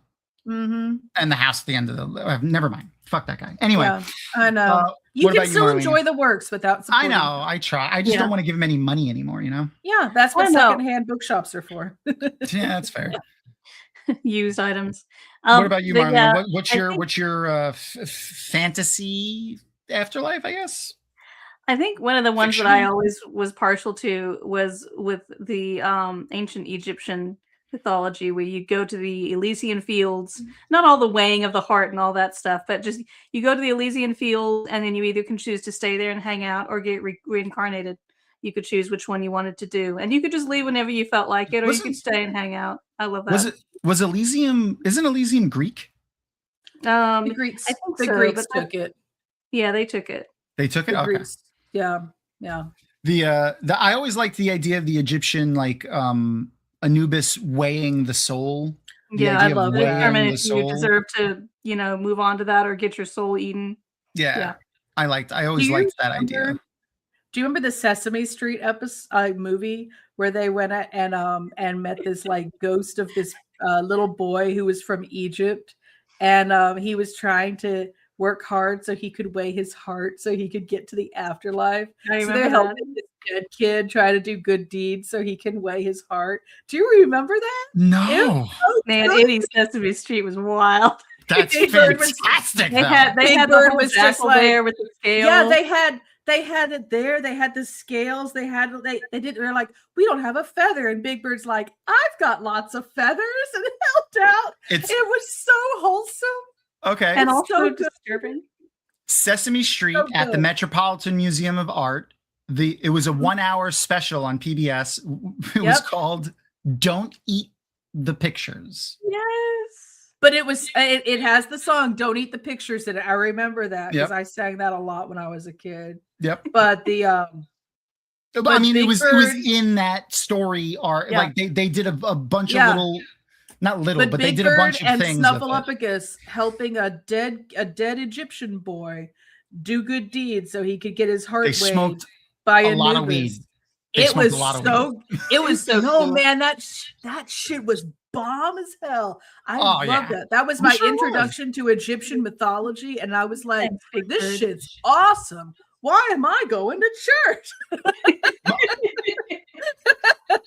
That's hilarious. That is actually, it might, I wonder if it was that because I've always been heavily into like Egyptian like mythology and dogma and stuff. And I wonder, and it's since I was a little kid, and it was one of the things that like when I learned about how like the Egyptian dogma and the mythology has been around for thousands of years longer than Christianity, was one of the first things that tipped me toward like as like a 6-year-old. So maybe I saw that at that time, and that's where part of that comes from. I wonder. I gotta go back. I gotta look it up. Propaganda now, but it was about Egyptian mythology. I actually think they've edited that out in later times. When I've seen that movie, they've edited that whole section out. I gotta go look it up and see if it's on YouTube or something. Yeah. But it is really good. You should give it a watch, at least clips of it, and see. Oh yeah, I'm gonna look it up, see if it's on YouTube or some shit. I'm sure it is somewhere. You know how Jim Henson was, like his stuff is like it works well with little kids, but watching it again as an adult, you catch more things. You get more. Oh, I haven't he put a lot it into in ages, but yeah, man, that man was like he and Frank Oz were like freaking geniuses, and we are a sadder place without them. I'll be honest. Absolutely, 100%. We need more of those old hippie types around because they actually like were trying to make good Sadly, we still have a lot of them, but they were fake hippies at the time, and now they're just the baby boomers of those people all suck. We're lucky that we like our parents actually are like decent boomers, but there's a lot of trash boomers. Good for you. Our mom is like those people were the legitimately. I don't mean that sarcastically. I'm happy. I wish I wish I could say the same. I wish there were I don't know why there were so many fake hippies, because like when you look back on like all the cool stuff that was happening, it's like I know, right? Man, it looked like the world was going in a good direction. What happened? What did you guys do? Yeah, I know, but They found out that all of those people were actually also narcissists. So when when it actually came down to like actual free love and helping people, they didn't do that. They just participated in it when it was fun for them. But you know what I actually think? I think that we are living in the world that was created when Biff got a hold of that old like betting book, the almanac, because Trump. Because our that's current the same president and character, Biff are the same person. Yeah, they based him on Trump when they wrote that. I know, and it still works. And I am convinced we're living in that world. That's what happens. Because Marty McFly messed up. Robin Williams. So I watched the Robin Williams biopic we talked about earlier. He has a whole bit from like 2003 or 2002 from a stand-up special that he did talking about how horrible and stupid Donald Trump is. Oh my God. Man, I need that. Yeah. I need that in my look life. that up. He met him somewhere or something, and he just talks and he's just like, oh my God, this person is the worst. And he just goes on like a 10-minute tirade about how stupid and horrible he is. And here we are. Anyway, hopefully, he'll be dead soon. But anyway, thank you for answering our little nonsensical inside the Dragonmount studio questions. No, dude, this is fun. That was fun. This was a ton of fun. I'm glad you guys had fun. I had a lot of fun. I hope all our viewers had a lot of fun. And I'm excited that I already cornered you guys into coming back again soon for Solo. So that makes me happy because then we're here for that. Because this was a lot of fun. I'll go through Solo for you. Yay! I'll go through Solo for you. You have my sword. I think if you give it a chance, you'll like it. Mm-hmm. Donald Glover does a lot in that movie. I fucking love Donald Glover. Anyway, he's Lando. He's Lando. Especially if you go into the movie with the knowledge that Billy D. Williams, who played the original Lando Calrissian. Yeah, Lando. Said that like his headcanon is that Han and Lando were lovers. I love that. Yeah, I heard that. That was my headcanon too. Yeah. I thought they had a thing going on. I always thought that Han was like pansexual, like because like that's why not, Yeah. But he's a spacefaring rogue who goes all over the galaxy. He sees aliens of all different. Who knows how many genders freaking Twi'leks have? Why does he? Yeah. So I have a hard time thinking people in Star Wars would care about, Exactly. I know, right? You're so far in the future with stuff. Here's the here. Hold on, I got the I want to share the clip of when Billy D. Williams said that because it's pretty fantastic. It's short. It's like 40 seconds long, and then we'll start wrapping up. I promise. I won't keep everyone too much longer. Also, my TikTok feed. Can you guys hear it? No. Can you put on subtitles? No, yeah. Let me put the sound. Make sure the sound is on. TikTok don't do subtitles. It just might not have shared the sound. Sometimes I have to do it like 3 times for it to actually I click share sound also, but it doesn't always do it. Yeah. All right, here we go. Let me try again. Why is Lando wearing Han Solo's clothes as they fly away with Luke at the end of Empire Strikes Back? Did you think that was weird? No. No. Right, they were lovers. Hello, what have we here? Why is Lando wearing Han? That's what he says to Han when he sees him in Cloud City. Hello, what have we? And that's what he says to Han. Yeah. Hello. So when you know that's how Billy D. Williams saw the characters, I'm sure he had this conversation with Harrison Ford too. And I really, knowing what we know about Harrison Ford, I feel like he would have went with it. Yeah. 100%. Chewie needs his own diary. We need Chewie's diary. And it's just all the juicy stuff that Chewie sees aboard the I'm imagining Chewie like Gossip Girl. Yes. Oh yes. Oh yeah. He's got a Sex in the City style diary. Yeah. Today, dear reader, doesn't he always have a pouch or something? Everyone assumes it's gun or ammo, and it's his journal and his diaries in there. He's got a little tablet or something. He That's just has like a fucking- little diary and he just like That's so narrates cute. it in Wookiee. Nobody knows what he's saying. Yes. Gossip Wookiee. Yes, that would be so good. Yeah. my Excuse God. me. Actually, it's Shuri Wook. Sorry. Sorry. I'll never do that again. Housebreak Han, indeed. Yes. Right. My favorite thing to recognize is that Han. So like they're like a boy and his dog, except Uh-huh. Han is the dog and Chewie is the boy. Yeah. Yep. You know that Chewie had to teach him to aim properly for the toilet bowl. God, yes. Can you Oh my imagine? God. He's just like, Poor Chewie. Like you get what's droplets wrong on with this human? You get droplets on the seat. It gets in my fur. Like that's not an easy thing to clean off. But but think about it like this. He's, Wookiees can live into like they're 300 years old. So Yeah. he finds this scruffy little guy that's only going to live for like, 1/3 of his life, which is like a dog. That's like a boy and his dog is the same thing. He loves him for a little while. Here's and my goes dumb away. pet. Yeah. He does That's how stupid things sometimes. That's how he introduces him when he goes back to fucking Kashyyyk and Oh, yeah. introduces him to yeah. the Wookiees and stuff. Yeah. Ah. Yeah. Anyway, Don't say thanks that. for- All I can think of is the Christmas special. Oh God, the How Life Day dare you special? mention that? Life Day? Oh man, I wish I had a. Life Day. Oh shit, I wish I had a readily available. I don't want to like make you guys take forever, but Aaron. So Life Day. Aaron and I for holidays, the holidays every year we send out holiday cards, and for this past one we did Life Day. I was Chewbacca and she was Han Solo. That's amazing. That's so I don't cool. have it readily on me, but if you're no, actually this year was Jurassic Park. Sorry, the year before was Life Day. This year was Jurassic Park.